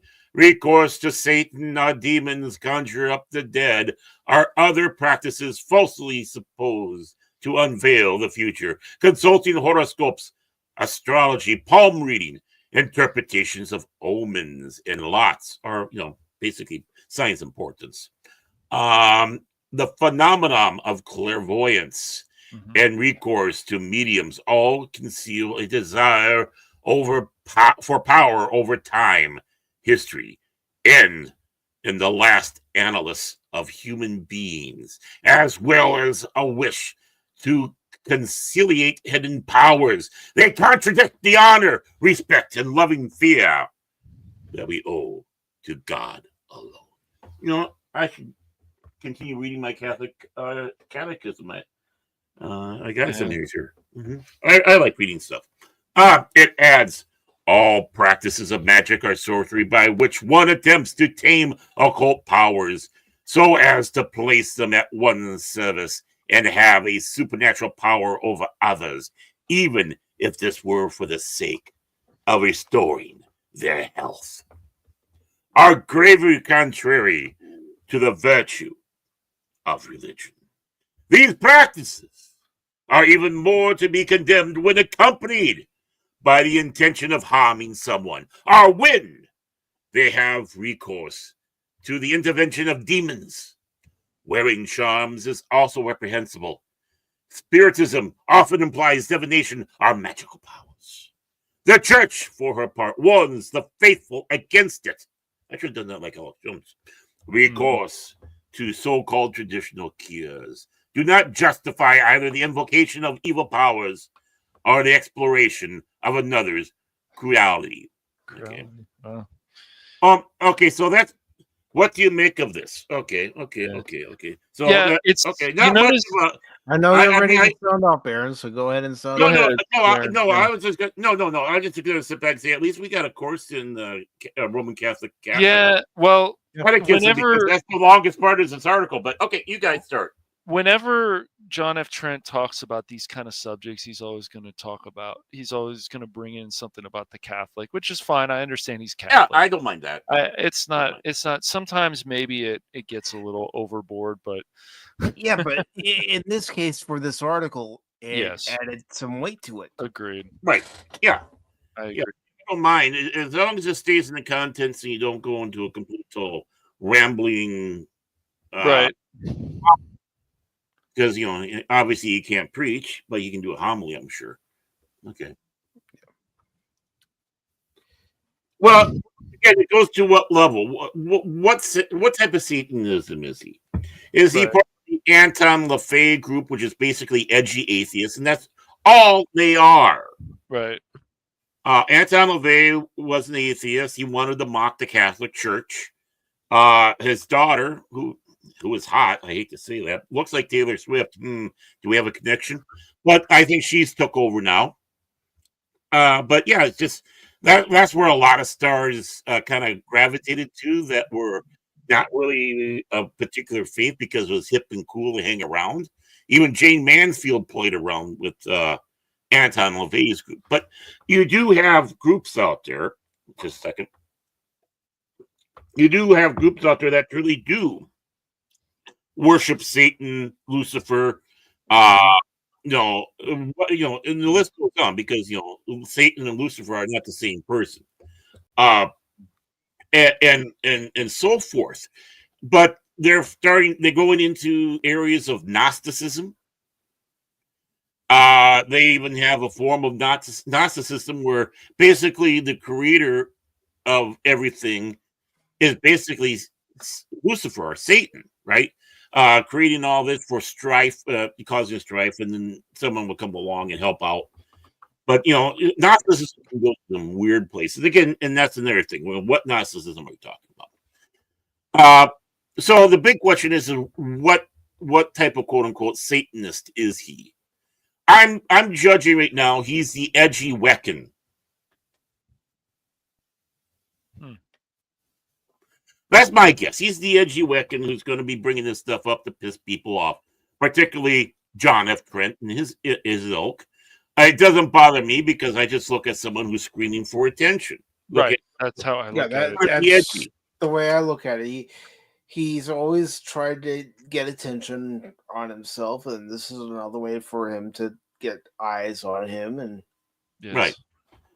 And I guess the gauges weren't working, so I had to take the extra step. Now, again, when it comes around to the pentagram, it can work kind of funny because if it's upside down, then that's quote unquote Satanism. If it goes right side up, like the book down there, the Teal Siemens, it's not. So, but that's all part of the demon seals that he's got going on there. The upside down cross, obviously being used by the edgy Satanists. And a few others, they're representing the opposite of Christ, except for one thing. That is also a holy symbol, particularly even in Catholicism, because St. Peter, when he was sentenced to die and crucified, he made it stated, I don't want to be hung like Christ because, I'm not worthy to be crucified that way. So they crucified him upside down. And so that's the symbol basically of St. Peter. In many ways. So, what is it? What do we got going on here? All I see is a whiny little bitch who tucks. And I won't be surprised if he comes out in the near future saying he's trans. It's whatever it is that's going to get more attention to him.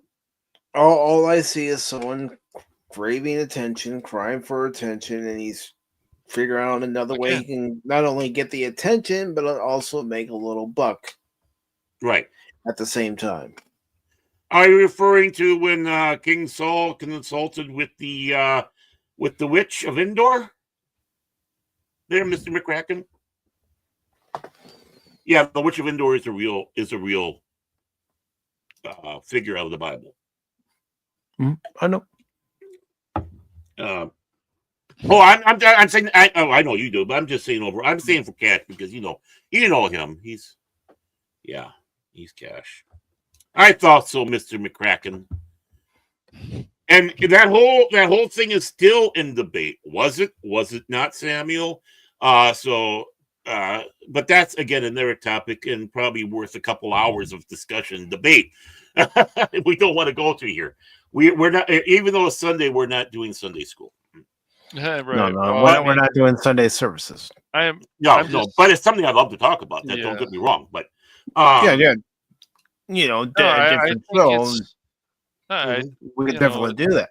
Even if you fall, away more from religion, you didn't read the Bible much, or you just didn't care about religion. I still feel you gotta find something in your life that's going to help you out through whatever times you're going through. Well, and for some out there, religion does help them through. It does. Bad times. It does. There's nothing wrong with that, and we've gotten way too far from religion. And when people want to say they're pagans and this and that, if that's really what they believe, paganism or whatever, more power to you, I guess. I don't. Earth gods versus sky gods, stuff like that. Right. But honestly, here's the big thing. Everybody's religious, even atheists, right? Right. You have a credo that you live by. A creed. Obviously, within the Catholic and Lutheran churches, we have, of course, the three big ecumenical creeds: the Nicene Creed, the Apostles' Creed, and that big one that I had to memorize when I was going through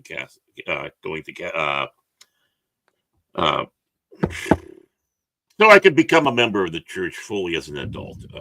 Confirmation. There we go. Oh yes, confirmation. Yeah, we go. Yep. Oh, that last one, the Athanasian Creed, is a killer, man. It's a killer.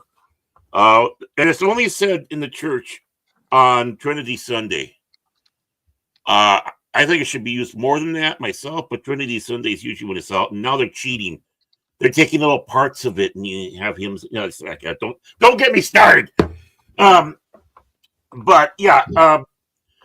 But the big thing is like the Anton LaVey group. Basically, it's a hedonistic. Anything goes, but be good to people. But anything goes. As long as you're not harming others. They're putting a good face on their atheism. So in a sense, their religion truly is that church. People's religion sometimes is the government. North Korea is a religious country. The religion is the Kim family and the government. Soviet Union the same way. The state is your church because government over all. So we all have faith. And this shocked a girlfriend of mine because she was agnostic to atheist, right? And I sat back and said, even atheists have faith. And she kind of bristled up. And I said, yeah, you have to have faith that you're right. Because if you're wrong, what happens? So you needed. Oh, no, it wasn't done on a bet or a dare, Phil. L. Ron Hubbard, who knew that he was selling spiritual snake oils, did start believing his own crap, but it came from a discussion that he had with Lester Del Rey, who himself was a character, and only in recent days did we find out what his real name is. And yes, he's from Minnesota. But Lester Del Rey and L. Ron Hubbard were at a party, and L. Ron Hubbard was just bitching and moaning about all the taxes he had to pay because he was a very prolific author. When he got the electric typewriter, he bought the meat paper on the rolls, and he just put it in there and started typing until it got so curled around. He ripped it off, put it in the file, and continued typing. That's how obsessive he was with his writing. Lester Del Rey finally just got fed up with hearing his bitching and moaning. He goes, Ron, hey, let's start your own church. because churches don't pay taxes. And that's what happened. That's how it started. It was a tax dodge. And so that's how he started his little thing. But look at the people who are in Scientology and how slavish faithful they are. Yeah, they are. I mean, you hear stories. I mean, people like Leah Remini talking about her experience with Scientology and why she had to get out. Yeah, right. And I just hope it doesn't sour completely on faith of a greater being. I'm just hoping that because she was being lied to, and that damages a person's soul. That's where it's when Jesus is saying, any of you hurt my little ones, it's better that a millstone's put around your neck and thrown into the darkest deep of the sea than when it comes to have the judgment with me. Remember, this Christ was not a hippie. Okay, let's just put it that way. Well, it's funny too. I think our mayor, I think either before she was become the mayor of Los Angeles, or she spoke at a group and she didn't know it was Scientology at the time. I'm just like, really? Well, they're sneaky little bastards. Just like that article we read the other week about the Charlie Chaplin stage, and of course Disney, and how it was bought out, and the people that were trying to get it were high buck donators to and members of the Scientology. Who knows what they would have turned that into? But yeah, it's the building itself is a monstrosity. It really is. There's no doubt about that. It's next to Kaiser Hospital of all things, and it's just I've seen look at that thing. It's just absolutely disgusting. The way it looks, it's just a monstrosity. But so I mean, and to take a couple steps back is like, okay, what is this guy doing? He's just mean and edgy. It's like. It's too cringy to go with the flying spaghetti monster. I'm not going to wear a string around my head, so I'm just going to keep it to the basics. Hail Satan, which I think what it is. I mean, the flying spaghetti monster is such a lame thing. It's so cringe. Come on, you could do better than that. But turn their whole worship on the enemy. Okay, no. At least it drives the point home even more. So, yeah, we all have our religion. We all have our faith. It's whatever we put above God, or if it's God himself. Or, that's your faith. If you want to believe in that Zeus still exists and he lives on Mount Olympus, okay, great. You believe in that. That's your God. That's your faith. And I think there are people that do. Of course, we know all about Asa True. You just have to talk to Jace. But there's still people that follow through with the old Norse religion. And, Thor, Odin, and all those guys. I know several of them. You got Wiccan, which is not an ancient religion, by the way.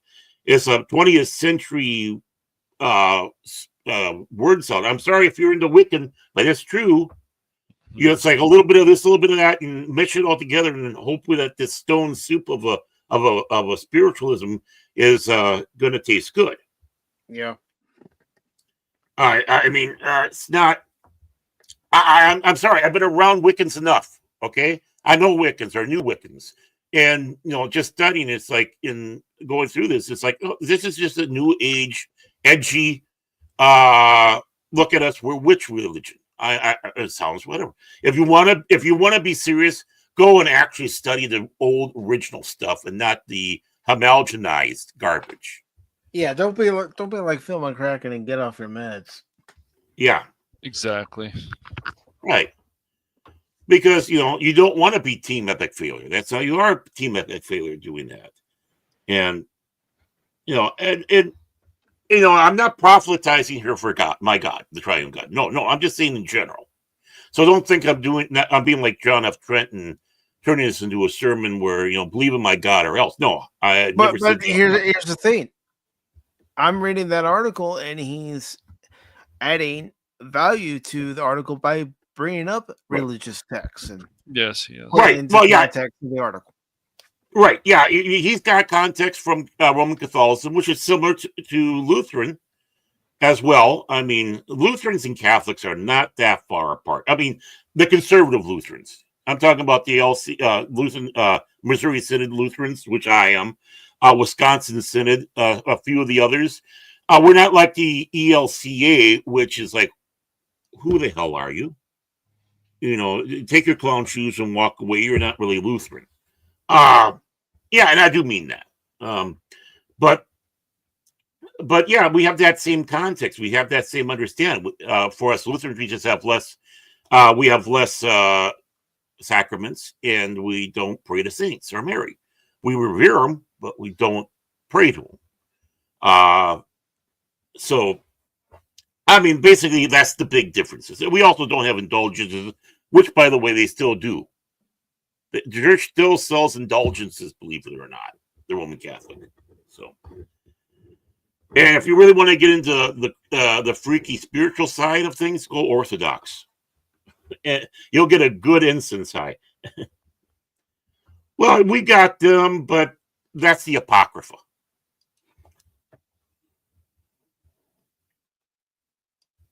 So Luther said they're good to read. Luther said they're good to read, just not part of the Bible. That's all. Yep. A mighty fortress. We do have the box office numbers from Box Office Mojo for this weekend. Hail lobster. And notice the drop when it's not a holiday week. Oh, yeah. Oh, yeah. Drop.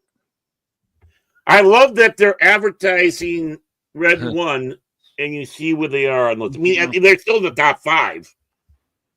But honest to Pete, who would have thought at this time of the year you'd be seeing that number in the top 5?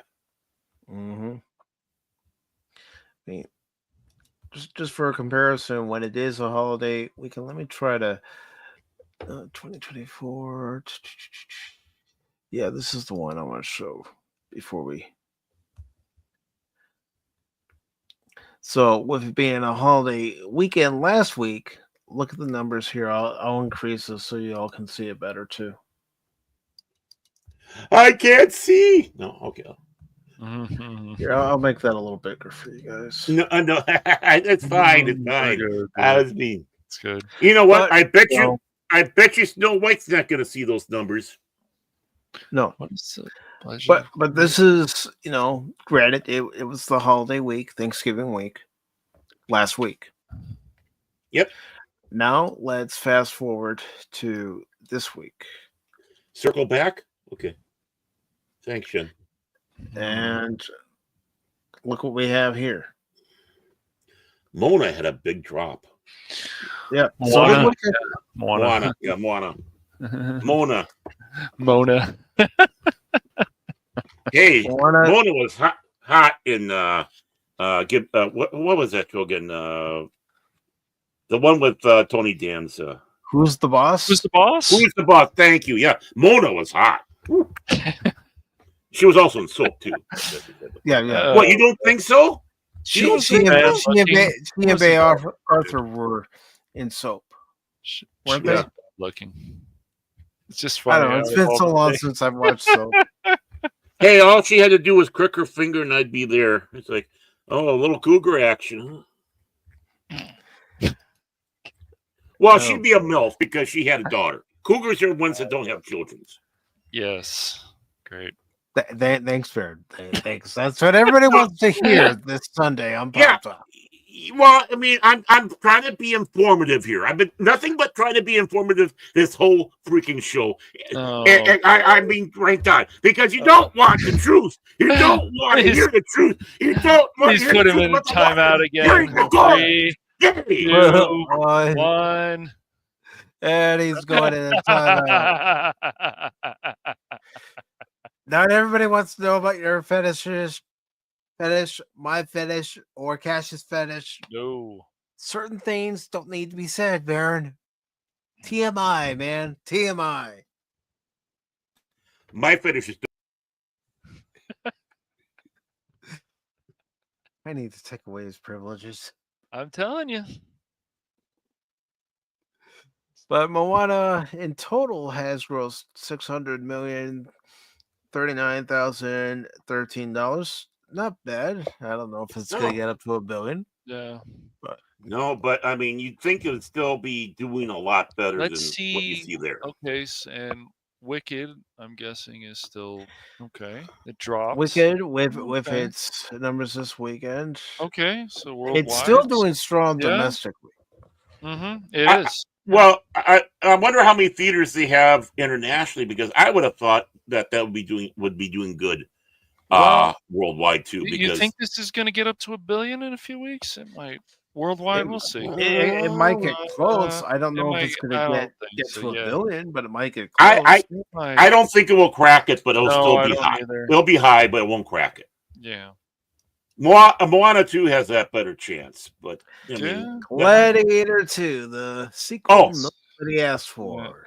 That is going to crack the $1 billion mark. So... Mark my words. That's it. You know, it will be there.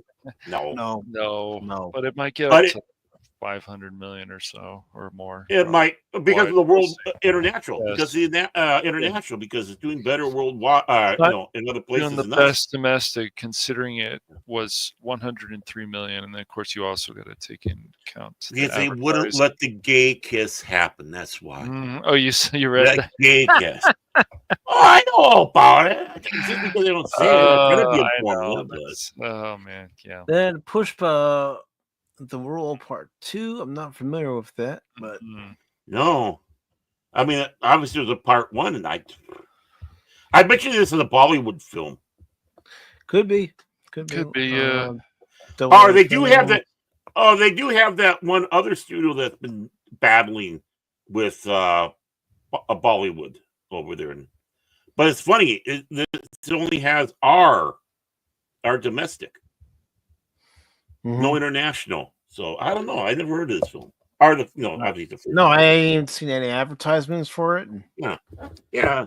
So I mean, the fact that it's doing 9 million and none of us have heard of it, that's not too bad. Of course, Red One for its worldwide total of 163,985,481. I mean, it won't even crack 500. No. I saw the trailer and it's like, okay, The Rock's being The Rock. What a surprise! Wow, 250 million for that budget, though. Ouch.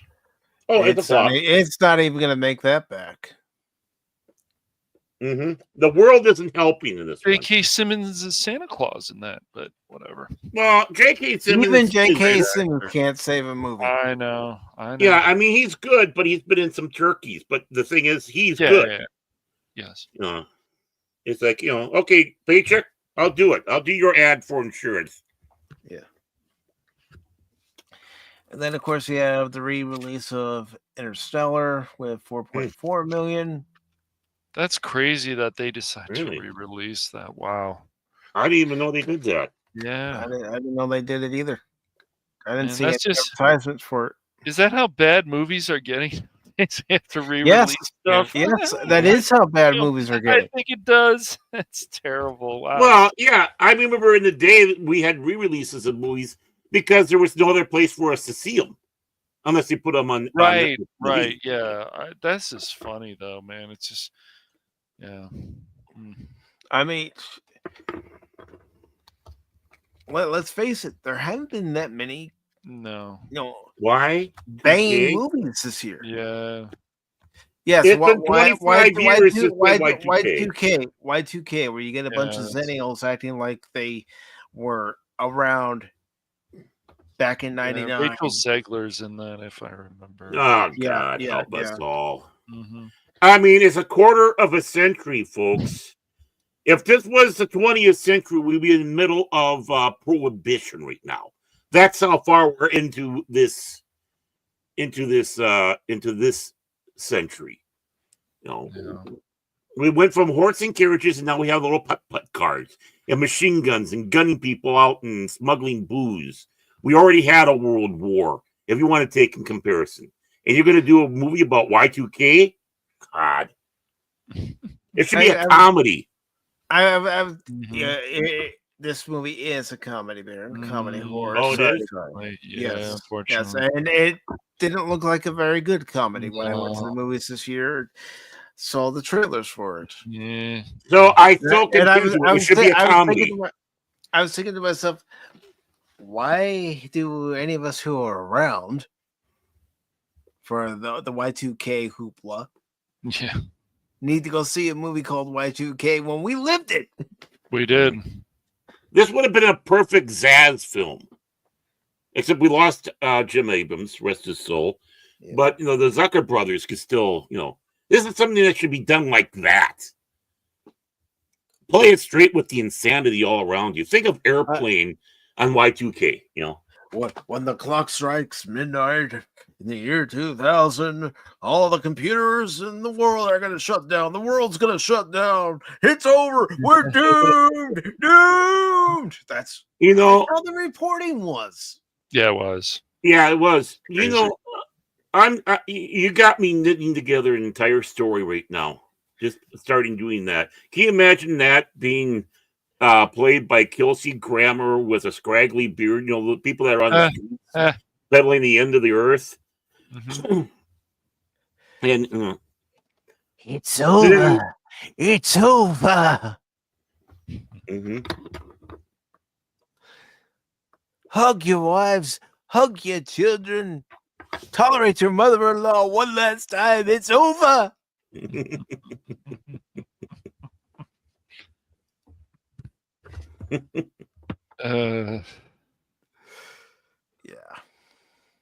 And for King & Country, Drummer Boy Christmas Live. Well, I mean, that's appropriate for this time of year. Yeah, Fathom. That's a Fathom event. Yeah. Yeah. Never heard it. I never heard of it, but yeah. Okay. Oh, this is Cash's favorite movie. The best Christmas pageant ever. I didn't even know. Well, it's a good movie because they have the best in there. Yeah, the best. Lionsgate film. That's what Baron actually wants to see. He'll see it secretly. No, you know what? I might. It might be something I might want to see. It might but I'm waiting till streaming. Yeah.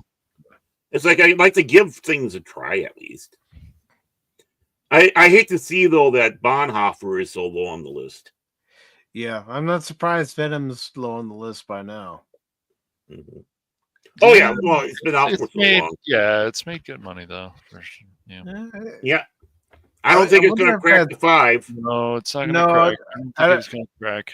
I don't think it's going to meet up to how much the first one made. Let me look that up real quick. Mm-hmm. You do that.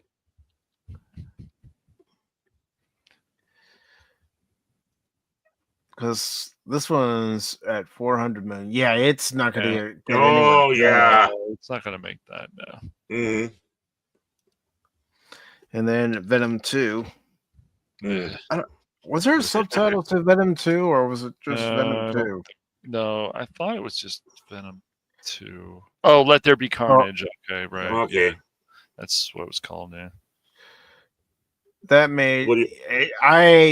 I don't know if The Last Dance is even going to get close. It might. Yeah. Yeah. Spock liked it. Spock had some good things to say about it, but... So, who cares? It's Spock. We don't respect his opinion. Spock. It might be able to tie what... It might. Let There Be Carnage, but... that was only able to minutes. I just feel like I don't know. I'm going to say extra doubt, though. Yeah, it's not going to crack it. But what you keep on going down a little bit on there. Where was it? Help me out here, baby. What am I looking for? Go up. I saw. That's what you wanted to see. Canada. Oh, I thought there was one that was called The Queer. Yeah, Queer. Was number 18. Queer, yeah. Queer. Yeah. I thought that was a naughty word. I don't know. It says in 1950s, Mexico City, an American expatriate in his late 40s leads a solitary life amidst a small American community. However, the arrival of a young student stirs the man into finally establishing a meaningful connection with someone. Okay. Well. This is sounding a little worrisome. And it only opened in 7 theaters. I see it. I see it. I see it. I mean, I go with the Queen's English when it comes to queer. It means strange or bizarre. So, YouTube, you can't get mad at this. That's the name of the freaking film. Yeah, it is. Maybe they were drinking the water. You don't believe? I guess what? I'm still on that link. I'm still on that page. I'll go ahead and put it into the chat. Which one? It links to the movie on Office Mojo. So there you go. There you go. There you go, YouTube. Get excited, YouTube. No, this looks problematic. Biography, drama, history, romance. And it's not because it's a gay film. Nope. I'm saying this. I'm just going off of Hollywood. Yeah. Hollywood, their current attitudes. And with what maps. From them. Yeah. With their promotion of maps. Oh, God. Trying to make it seem normal. Fuckers. Can I just say it one last time, please? Fuck that movie and fuck Mark Hamill. Just fuck him. Fuck you, Mark Hamill. Just fuck you. Okay. There. All you had to do. He didn't even wait for me to give him permission. He did. He just did it. Hey, I saw an opening. I took it. Okay. You weren't given an opening. I was thinking, if I let him do it, then he'll take advantage and he'll do it all the time. If I contemplate it, it will maybe make him think, nope, never mind. He's just gonna say it. He don't give a shit. Well, see, that gap, that time was my opening. It's like, we can't have dead air, so I better say something. So fuck you, Mark Hamill. Just fuck you.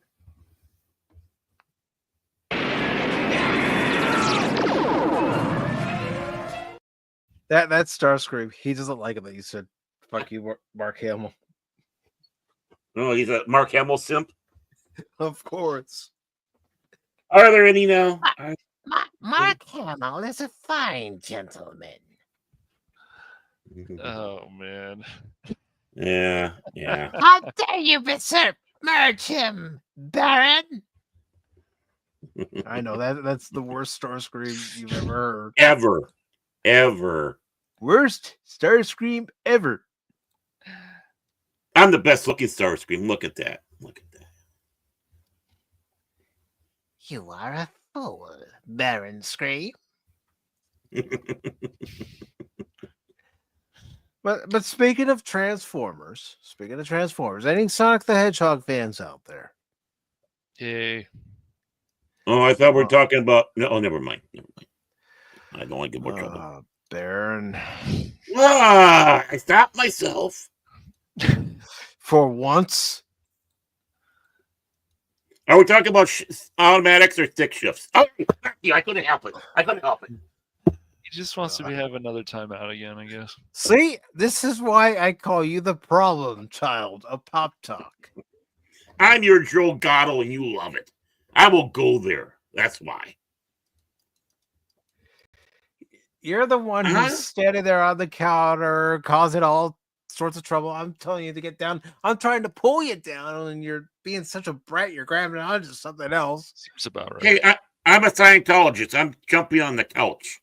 Well, then no, what the? You're a Scientologist. Then get the fuck out of here. Do you want your reading? You want your M readings? I got my machine here. There's nothing inside it. I got it from the hardware store. Yeah. Nothing inside it. Yeah, there's nothing inside your brain. You know what it reminds me of? It reminds me of it reminds me of an ohm meter. That's what it reminds me of. Uh-huh. It does. What? Have you ever played with an ohm meter? No, I don't have it on the top of my list of something to play with. Well, it's a tool. You work with the. I know it's a tool. It's not a tool I usually play with.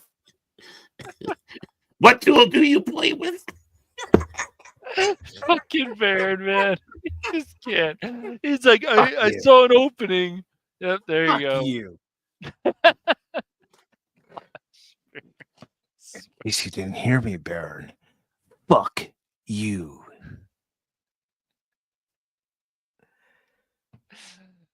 Now comes the part where we throw our heads back and laugh. Ready? Ready! I'm gonna take away his controls. Yay! Yeah, life would be boring. Life would be boring if, I am the Megatron of this group. Oh, then I better put my scar screen back up. There we go. That's okay. I'll come back as the Galvatron and I'll vaporize your ass. Hey, that's actually pretty cool. It's cool, but Starscream still came back. But on a serious side, what the hell is this?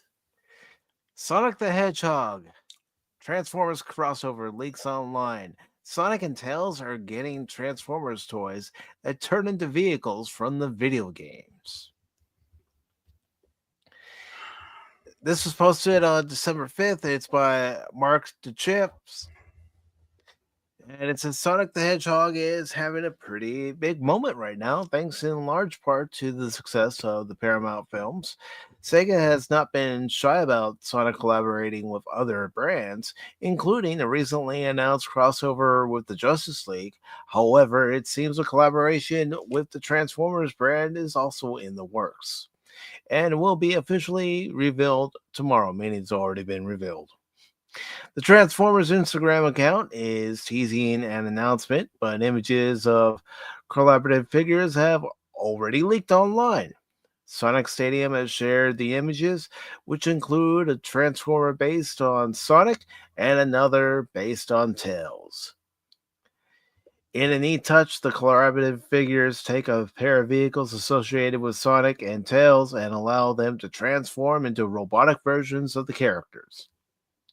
Sonic transforms into his trusty Speedstar race car, which has appeared in games like Team Sonic Racing. Meanwhile, Tails turns into his iconic Tornado plane, which has been appearing in games since Sonic the Hedgehog 2. Images of the toy can be found in the Blue Sky post embedded below. But I thought they wanted to have people be able to see this. Why put it on Blue Sky? It's because the person who found him put him there. Mm-hmm. Weenie. So that's there. That's Sonic in his race car mode, and then robot mode, and then Tails. As you can see, boy. Yeah. You know they're going to capitalize on the Sonic movie coming out, and whoa, it's got Keanu Reeves. Whoa. That's what I always think of when I think of Sonic is Transformers. And Keanu Reeves. There's and always a I know. crossover now. It seems. No, it does, man. It's weird. Well- like, what is that? That we were still going to have that G.I. Joe Transformers crossover animated film coming out. Was that next year or something? No, that's a live action film. I don't know if it's going to live come action. out now because Okay. Hasbro's right. they're funding from That's true. doing any movies, and Mm-hmm. So something like that could probably Because they make suck. more sense. Yeah, right. They do. Well, yeah, G.I. Joe and Transformers definitely mean we did have Yes. a little crossover. Right. yeah, with you them. had Flint show up in season 3 of Transformers of Generation 1. Cobra Commander showed up in season 3 of Transformers Generation 1. Yeah, it works. Yeah. They needed the Baroness. Oh. Yeah, it's too bad we lost Morgan Lofty. Yeah, it is. It is. And she looked like she was having a ton of fun out there with all her fans coming up there. I mean, must have. But my question: do people remember the Star Wars Transformers? It's like, wow. I do. There was an I know you Obi-Wan. would. Darth Vader. Mm-hmm. I actually have a Darth Vader one. It's crazy. Yeah. I mean, I'm going to be honest. I thought it was ridiculous myself, but that's me. I mean, I like Star Wars. I like Transformers, but I'm not doing this chocolate and peanut butter making reasons. Right, exactly. Yeah. I'll have to show the Darth Vader one I have during the next collector stream. It's still in the box. Yeah, you should. Oh, Nice. really? Cool. Yeah. Why not? At this time, we don't know if there will be accompanying fiction with these Sonic toys or if the figures are the only thing we're getting. Hasbro has done a lot of Transformers crossover the last few years, from video games like Street Fighter 2 and Monster Hunter to brands like Ghostbusters and Back to the Future. I missed out on both of those. Oh, that's right. The Ghostbusters one. Yeah. I forgot about that. Yeah, I wanted to get the Ecto one and the Back to the Future one, but I could never find them. And when I tried to order them online, they were sold out. Not surprised. Oh well. To be honest. Oh well. It eBay. happens. eBay. Yeah, true. As long as it's not an arm and a leg and a kidney. You just go with a kidney, but not. You want your arm and legs. The collaborative toys based on Ghostbusters and Back to the Future both received their own crossover comics. Also, they released Kid as a Transformer this year. Oh, yeah. Yeah. Does it turn into the Hoth? No, it doesn't turn into the Hoth. Well, don't hassle the Hoth. That's all I got to say. But that happened when Transformer comic rights were still at IDW. We haven't seen much since the switch to Skybound, so it's hard to say if we'll see these Sonic designs show up anywhere else. It's possible they could end up in some kind of video game, but that's probably unlikely.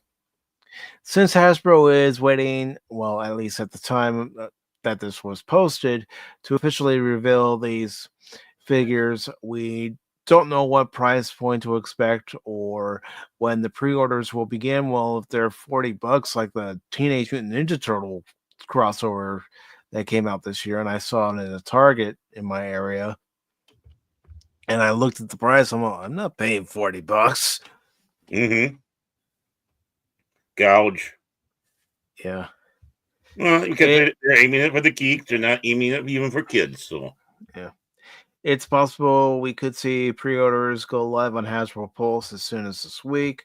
So Sonic fans excited to check these out should keep their eyes open. We also don't know if these are going to be the only collaborative figures or if we can expect to see more. Sonic and Tails are a logical starting point, but it's surprising that Shadow the Hedgehog has been left out. Well, maybe Shadow's going to be coming out at some point, but they haven't got the rights yet. I don't know. I'm just guessing. Yeah. Shadow has been getting. Go ahead. I was going to say, they missed out on the perfect one, Dr. Robotnik. Right they there. They could have used Unicron's body for Dr. Robotnik. Yeah. They had a perfect one with that one. I don't know what I would have gone with Sonic and Dr. Robotnik, actually. Yeah. Shadow has been getting a lot of new merchandise this year, and he would make sense since he has a vehicle closely associated with him. A figure of Shadow that turns into the Dark Rider motorcycle would be an easy sell, but we'll have to see if Hasbro and Sega have anything else planned. Sega. And what do we think about these collaborative toys? Well, as long as these types of toys, these types of crossovers keep selling, and Hasbro can find partners to partner with, they'll keep making these. Yep. Well, they're going to Baby Grogu this, like Disney did with Baby Grogu. It's like, we need something. I know. Let's keep with the Transformer stuff. You know what they should do if they want to make a crossover? The 18 van and Transformers. There you go. Ooh.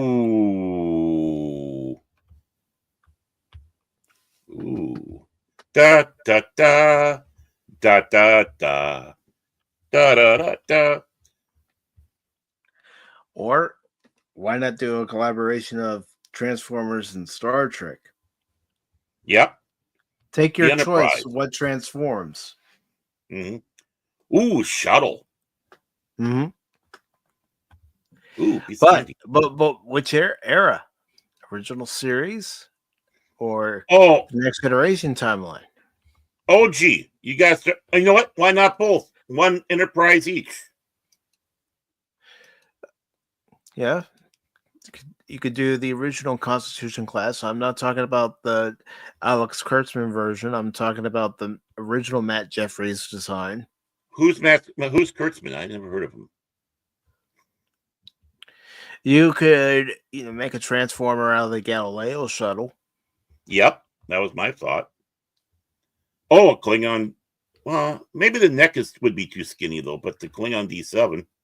They would find a way. Bird of Prey. Find a way. Bird of Prey. Yeah. People seem more enamored with that one. I love the D7. I mean, a Vorcha class attack cruiser from Next Generation. Yep, there we go. Heck, Romulan Warbird. A runabout. Ooh. I mean, Star Trek needs all the help it can get right now. Mm-hmm. I mean, just imagine Optimus Prime as a runabout.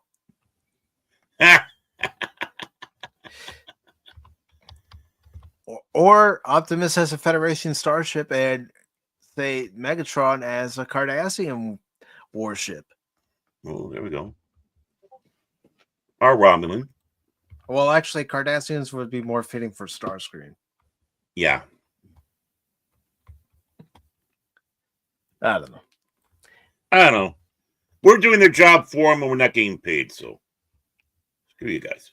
We're being fans. Yep. We think things better than you. We think. Therefore we are. Go. We build things that make us go. Yeah, we're a bunch of pack lids on this show.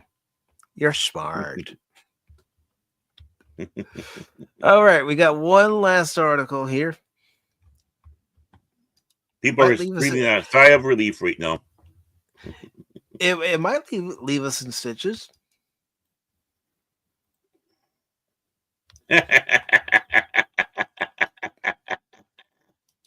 Barrett hasn't read it, and he's already laughing. Yeah. It's like you start off the story. Now comes the part where we throw our heads back and laugh. Ready? Ready! I'm ready. All right. Disney Snow White. 500,000 fans, just like new trailer starring Rachel Zegler. Well, I mean, she hasn't done herself any favor. And let's see the evil queen or Snow White. I'll take the evil queen. Oh, Gal Gadot. Yeah. Disney released a new Snow White trailer 2 days ago as of the writing of this article. At the time, at least, which stars Rachel Zegler as the titular character with Gal Gadot as the evil queen. Hello, my queen. Mm-hmm. Following the massive backlash to the first trailer released back in August, which now has 1.4 million dislikes. Wow, come on. Those are rookie numbers. Come on, we got to bump them up. The new Snow White trailer has already racked up more than 563,000 dislikes in just 2 days compared to only 23,000 likes. Ooh. We need the clip of Peter going, ah. Yeah.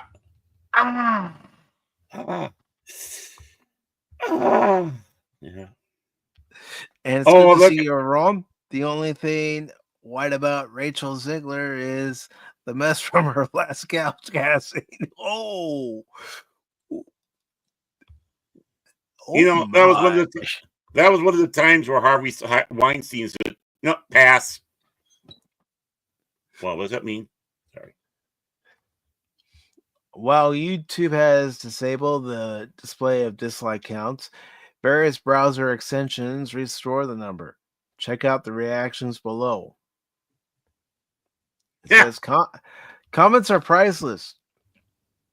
What do the comments say?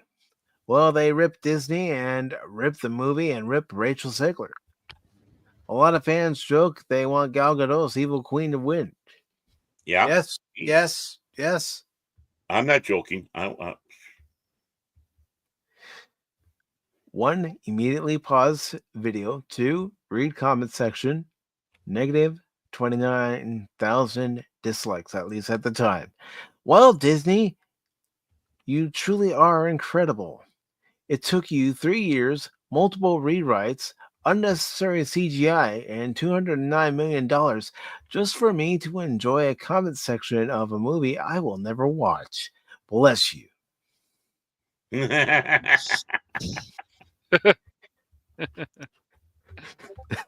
Oh, this one right here.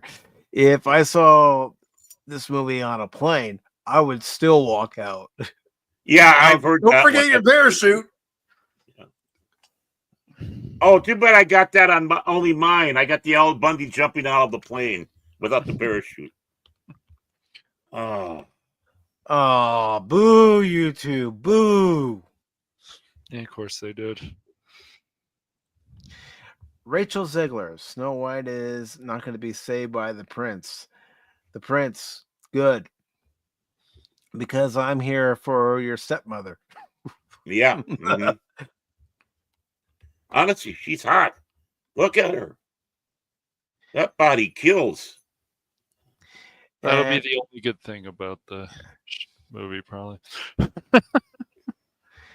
At this point, the comment section is the real magic mirror.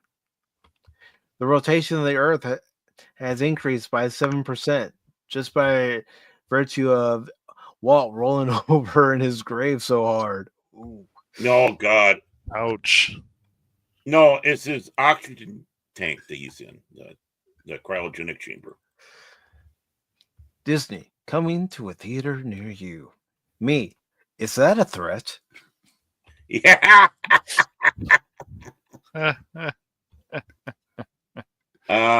Yes.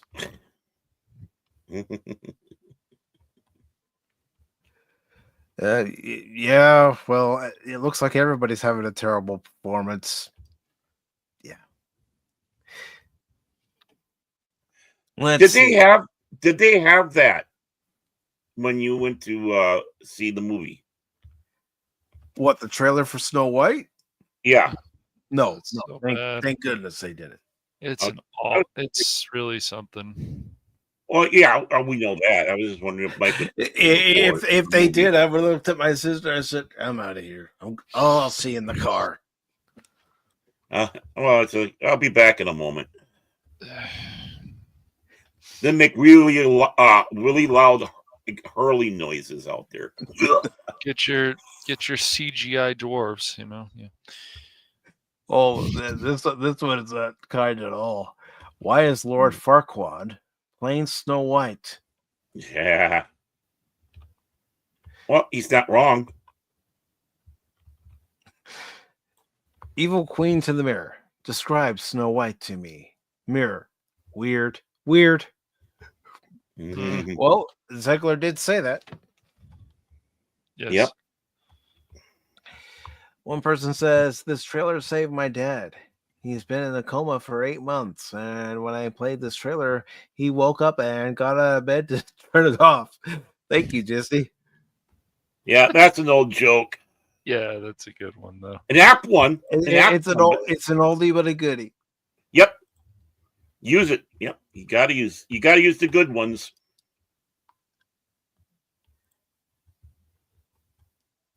If your other drags you to this, I suggest Malaysia for a new one.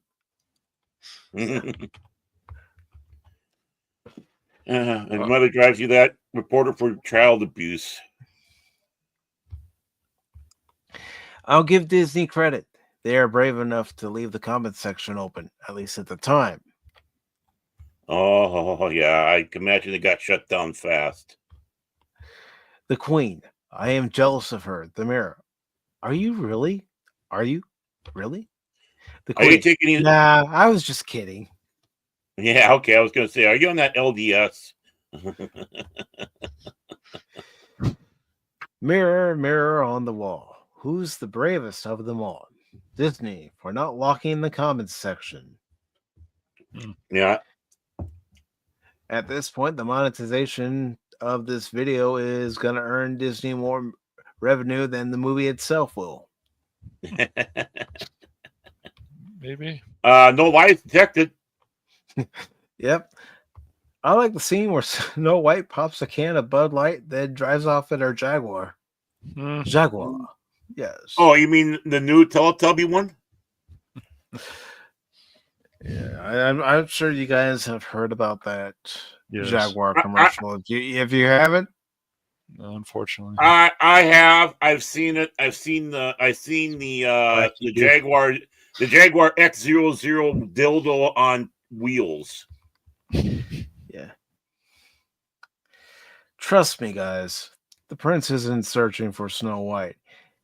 He's actually looking for her mother. Yep. He is. No lies detected. Disney, we are a diverse and inclusive company. Also, Disney, we don't hire dwarves. Right, exactly. Well, that's because of Peter Dinklage. Yep. Dinkleberry did it again. I got a feeling that this movie is going to have more comments on YouTube than tickets sold. I'm not even taking that bet. Rachel Ziegler, I don't need your business. Everyone, your terms are acceptable. Yep. Yeah, that's a threat. That sounds like you're granting us mercy. One person wrote, I want the Queen to win in this version. Yeah, I think that makes the most sense in this version. Okay. I'm going to go Rodney on you. Yeah. I went walking into that new Snow White film. The usher boy, he was there. He gave me a cyanide capsule just in case. Yeah, I get no respect. All right. It'll be too hot, Rodney. Yeah. The usher was giving everybody a cyanide pill, but then they gave me one. I get no respect. Gal Gadot, magic mirror on the wall. Who's the fairest one of all? Mirror, you are, Your Majesty. Cut the credits. Yep. I mean, it. Yeah, be savage. Do I want to do this? Do I want to taint Pop Talk with this? No. Yes. No, I don't. I don't think so, but hey, you got me on here. Hello. How you doing, Queen? Yeah. Oh, yeah. Cigarette. Come around this kingdom often? My carriage or yours? Look at that look on your face. Wait. Why are your guards pointing their swords at me? Oh, God. That's how it would go. That's how it would go for me, Baron. That's how it would go for me. I can just see Snow White saying, "I'm more important than the prince," and the prince is like, "What the?" And Prince is going, "I'm out of here." Yeah. Later. Yeah. Kiss yourself. Bye. Yeah. No. I'm not letting anybody drag me to go see that movie. No. I saw the trailer. I saw enough of it. I'm all, this looks like shit.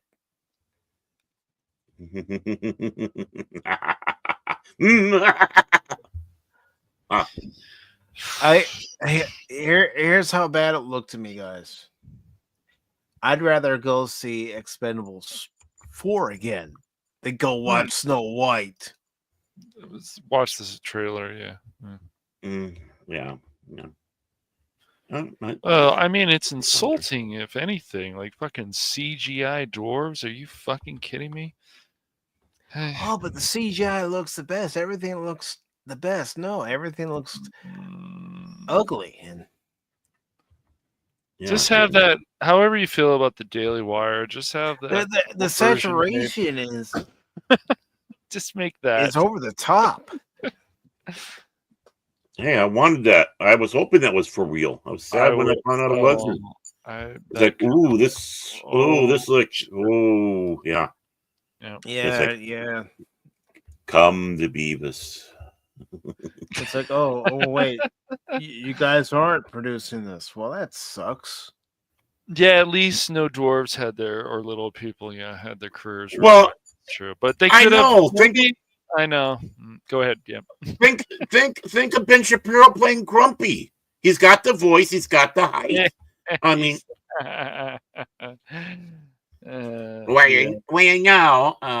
you go around with as a dwarf. There's reasons why you're cranky. But we're not cranky as we're getting ready to wrap up the show. But before we do, you speak for yourself. Welcome back, Cass. But before we do, Bear and Cash, go ahead and promote yourself, starting with Cash Money 007. Oh, wow! Right. So let's see. Next, we'll start with cranky old fans. See, we are cranky, Mike. You lied. You lied to them. So we got. You and Cash are cranky every Tuesday. Every Tuesday, we're a bit cranky. Sometimes not as cranky. We even laugh at things too. But so over on Cash Money Madness on Rumble, we have Cranky Old Fans, and it's exclusive only on Rumble because we're snooty. Yep. It starts reminding me of Ferris Bueller's Day Off. Snooty. And if you haven't seen that movie, please do yourself a favor and watch that film. But it's so old, Cash. Why do you want? I know it's too old, man. An old movie, man. We need to. No, I'm not even going to say that. I don't want to give kidding. Hollywood. I don't want to give Hollywood any more ideas than they already have. No, we don't need a modern reboot. No, don't say Ferris it. Bueller. I went ahead and said it. Yeah, he should have played every dwarf. I agreed. Peter Dinkelberry. Yeah. But well, I mean, he would have had the role of Dopey down. Let's just put it that way. That's true. But so that's coming up on Tuesday at 8 p.m. Pacific Standard Time, 10 p.m. Central, and we'll have 2 more topics. Our last show went well, so we'll see how this one went, and everything worked, so that's good. And then next Friday at 6:30 p.m. Pacific Standard Time, we'll be back with another multiplayer stream, and I don't know, we haven't exactly decided what we're going to do, but hey, check out the one from last Friday, just a few days ago, we were playing Teenage Mutant Ninja Turtles Shredder's Revenge, and we kicked some ass. Don't let Phil tell you differently. He's always around. He wants to cause trouble with that. He does. He wants to fail. That's his whole point. He's just seeking attention. He is always seeking attention. So the only epic failure was Philip J. McCracken. Yes, that was the only epic failure that night. Agreed. But that was a lot of fun. So we'll decide what we want to play. We've got still some choices.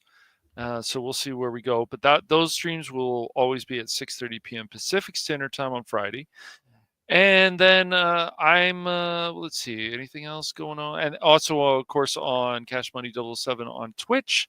And right now, I'm just I got a new thumbnail for another video, so I'm working on that. And that's all right now. And that'll be on YouTube. But I will say, Cash, I can't wait to finish Evil West. Well, I wasn't sure to say that yet because, we haven't made. Whenever we do it, I'm not saying this week. Oh, we'll do it this week if we have. Okay, so this Mike bringing that up. There's a big possibility on Thursday and it'll probably be around, I don't know, we'll say 5 p.m. Pacific Standard Time, 6 p.m., something around there. So I may take off the time of Beyond. I know Baron will kill me, but and finish up Evil West. So that's a big possibility. It's a big possibility. And that'll be on YouTube, on Fandom Hooligans, and of course on, if it happens, on Twitch. Well, whenever we finish it, I'll be glad to finish it. Since Mike did finish the isolation game, then there's a big possibility on Thursday it may happen. Oh no, Cash is going full Kamala Harris and changing his accents. That's right. God help us. So no Kamala Harris, just a better. Okay, now cackle for us. No, you must be unburdened by his chin. My beautiful chin, man, that will destroy everybody. But no, so yeah, that's all coming up on the Fandom Hooligans, Cash Money 007 over on Twitch, and Cash Money Madness on Rumble. You really need to do something about that Twitch. I mean, honestly, there's good doctors. And how about you, Troublemaker? Troublemaker Baron. Yeah. Baron Orman Tag. Orman Tagulong. The problem child. I am your problem child. Well, I guess I'll talk about the Beyond because somebody is deciding not to go there. So you got the Beyond over. So you got the. I should make you do it. You go ahead, Baron. So don't call me a go ahead. What you got going on here on Thursday over at Jace Fox's 540 Studio? That's right, 540 Studio. You have Jace Fox himself giving us the Beyond. And, of course, the usual cast of suspects. Well, hopefully, Prismatics will be joining us soon. Mm-hmm. And, of course, we got a Kilted Cajun. Mm-hmm. We have Hoshi. We have Whoopa, which we haven't seen in a while. They better get their asses in there soon. We might have Tom, the Techno Sapien, and myself. I'm not saying Cash because he's doing this. Schrodinger's cat. Schrodinger's streamer. Okay, is he streaming or isn't he? Well, we don't know. He's inside the box, but he might be there, so we'll have to see. That's right. And again, you can catch us over at the Beyond between 6 and 6:30 Central Standard Time. He even went beyond 6:30. He went to 6:35 last week. Crazy. I tell you. Yeah, because of you. No, he was in the shower. It's like he didn't want to use shower cam. But yeah. So way too much information, but yes. Way too. Yeah, I know. I if I get the information, I'm going to spread it that one. It's like you all suffering with me. So yeah, Jace Fox's 540 Studio Thursday between 6 and 6:30 Central Standard Time. The Beyond. Please join us over there, and hopefully we'll have another exciting episode of Contraband Police. That's right, Contraband Police. Ooh. And that's at Baron Orman Tag's Fandom Legacy, 5 o'clock Central Standard Time. And with that, I'm going to bring it back to you, Mike. All right. Oh, I shouldn't be Starscream no more. Oh, what am I doing myself? Well, as far as what's coming up on Pacific414, I know normally I don't stream games on Mondays. However, I've made an exception for this week with Indiana Jones and the Great Circle coming out. And I will be streaming Indiana Jones and the Great Circle tomorrow night at 6 p.m. Eastern on both the YouTube and Rumble channels. And I will be completely honest with you all as I'm playing through it. The good, the bad, and the ugly. You mean Indiana Jones and the Satanic Circle? Oh, okay. I don't know what the game's like when I play it. Yeah, I can watch streams upon streams and see other people's experience, but I want to get my own experience with the game and see how it is. I'm not paying $70 to play it. I'm using Game Pass to play it. Yeah. God bless Game Pass. That's right. Yeah.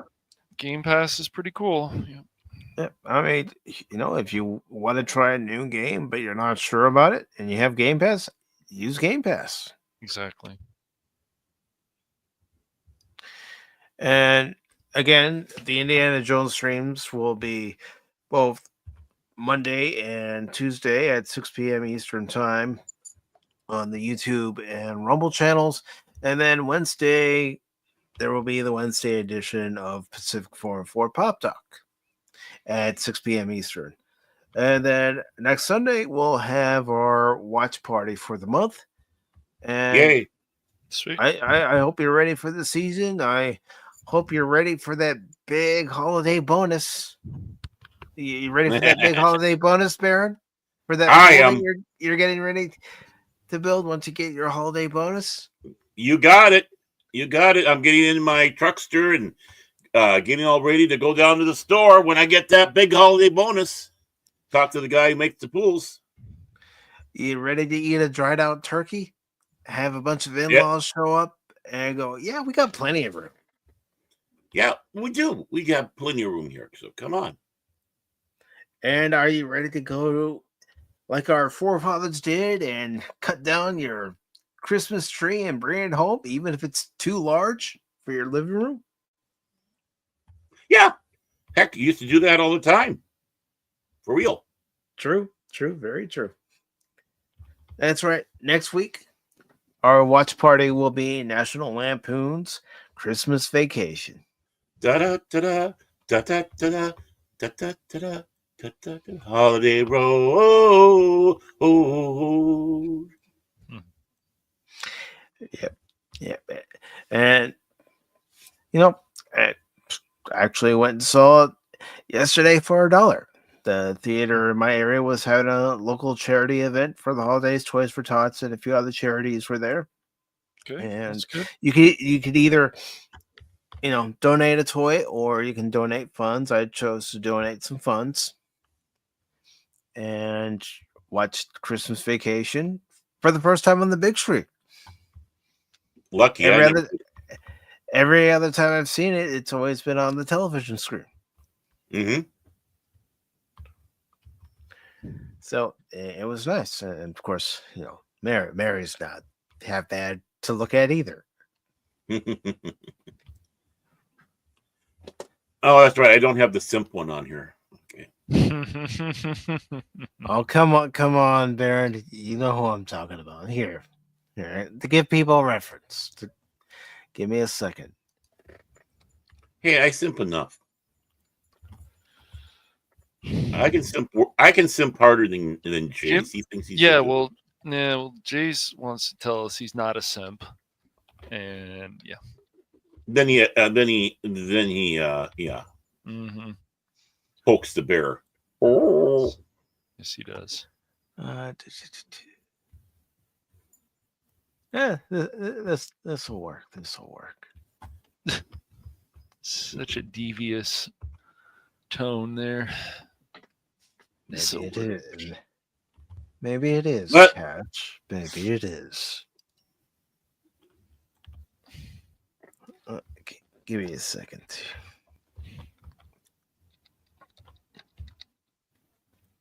And of course, I know what Baron's going to say.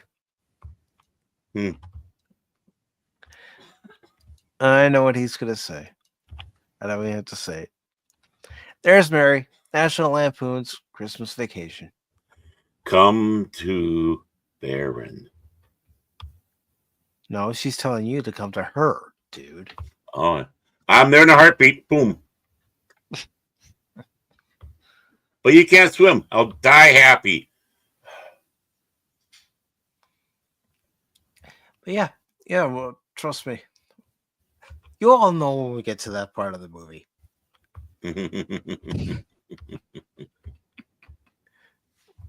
No, it's still a fun movie to watch. I know National Lampoon isn't for everybody. No. It's an you have to have a acquired sense of taste. humor.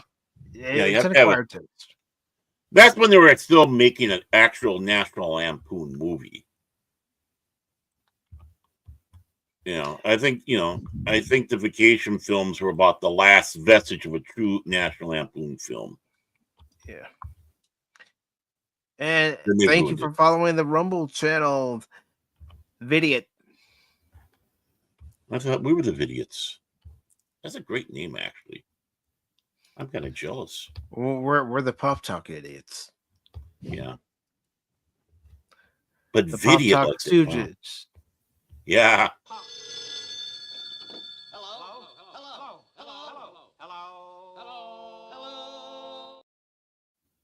Hello.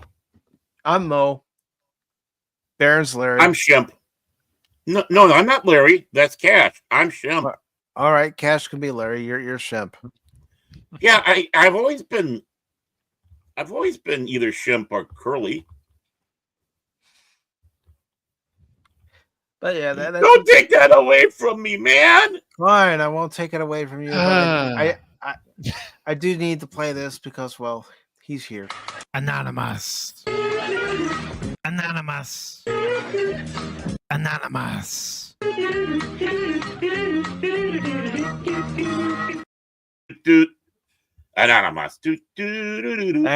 right, Anonymous. You can never get away from the song. Never. Ever. You feel special now? He's special, all right. Thank you to everyone who joined us today. And maybe you liked the show. Maybe you didn't like what you saw. Maybe you hit the like button. Maybe you hit the dislike button. Either way, it's engagement. Mm-hmm. And we really appreciate everybody who came by, starting with the lovely Leia Rose, the princess too. Always welcome here. Always. Cass, thank you for stopping by. Yeah. Pat Wannabe, he's all thumbs. He's all thumbs. Thank you for stopping by, brother. And of course, Anonymous. Do do do do do do do do.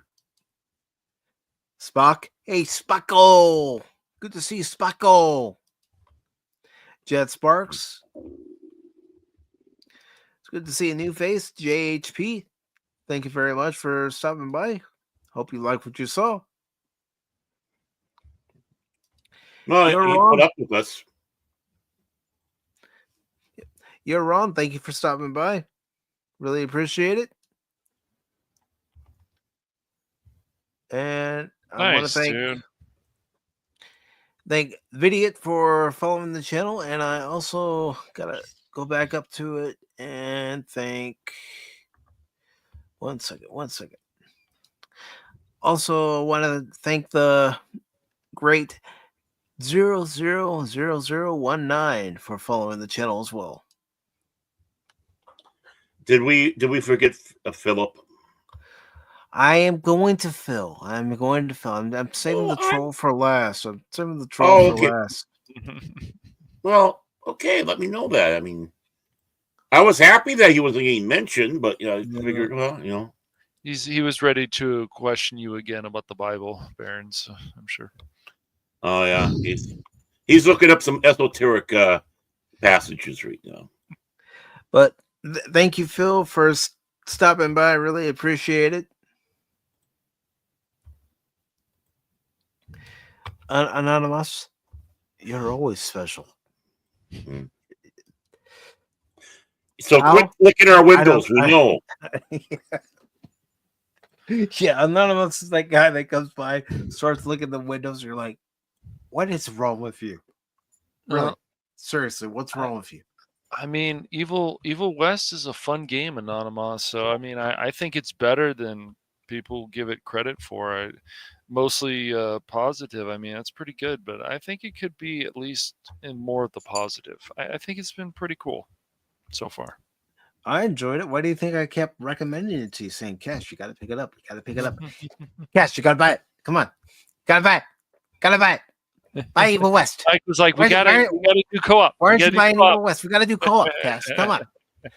Got to buy it, Cash. Let's go. Why aren't you buying it? My Evil West? Yeah. With my Evil West. It can get pretty challenging with the boss fights. Cash. I like that. Yeah, it's on sale. Get it. Buy it. And so I ended up buying, of course, the best version was that deluxe one, I think was the best one. Yeah, he ended up buying it. He did. I did. And yeah, it does have a sort of strong. He came into our DM chat, and the first thing he said to Mike is, "Hate it." I did. No, but Anonymous is absolutely right. There are parts of it that are hard, and it's like just before you fight Felicity in the final battle, when you're in that ballroom.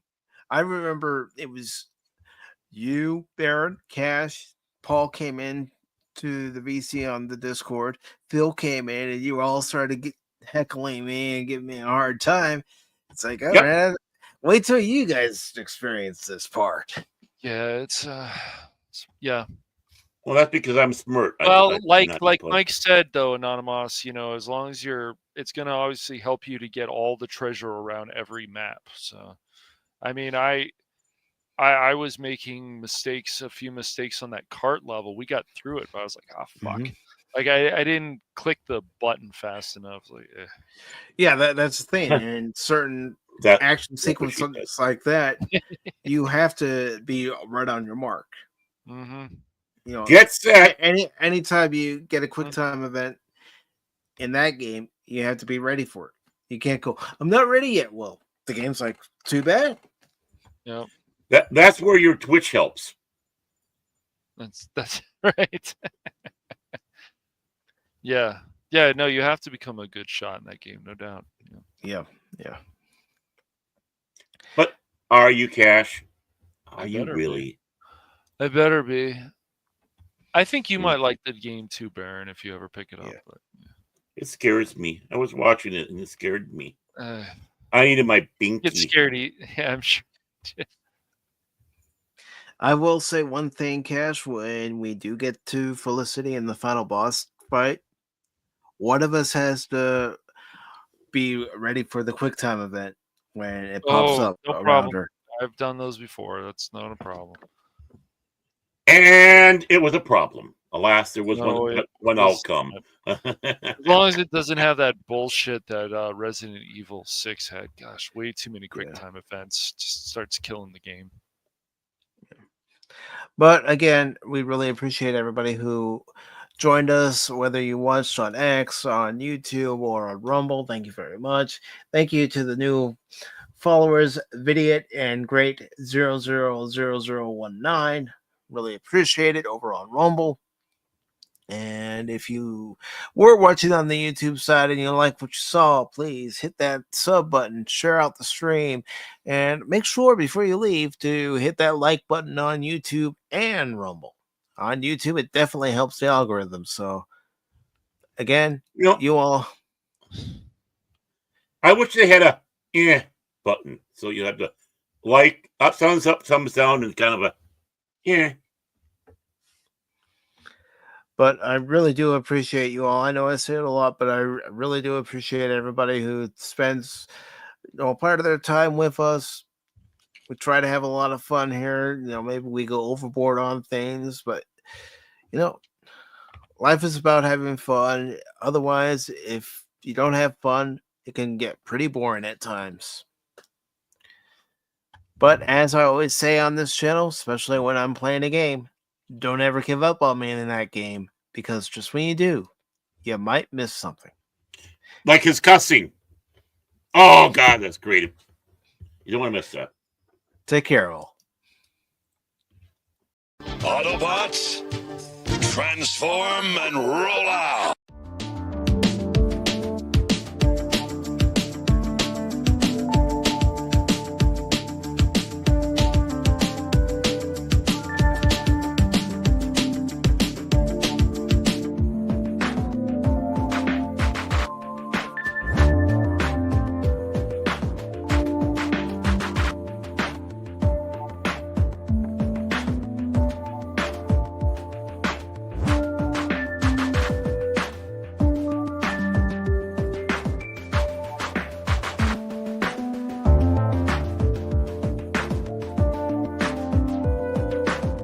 We're not ladies.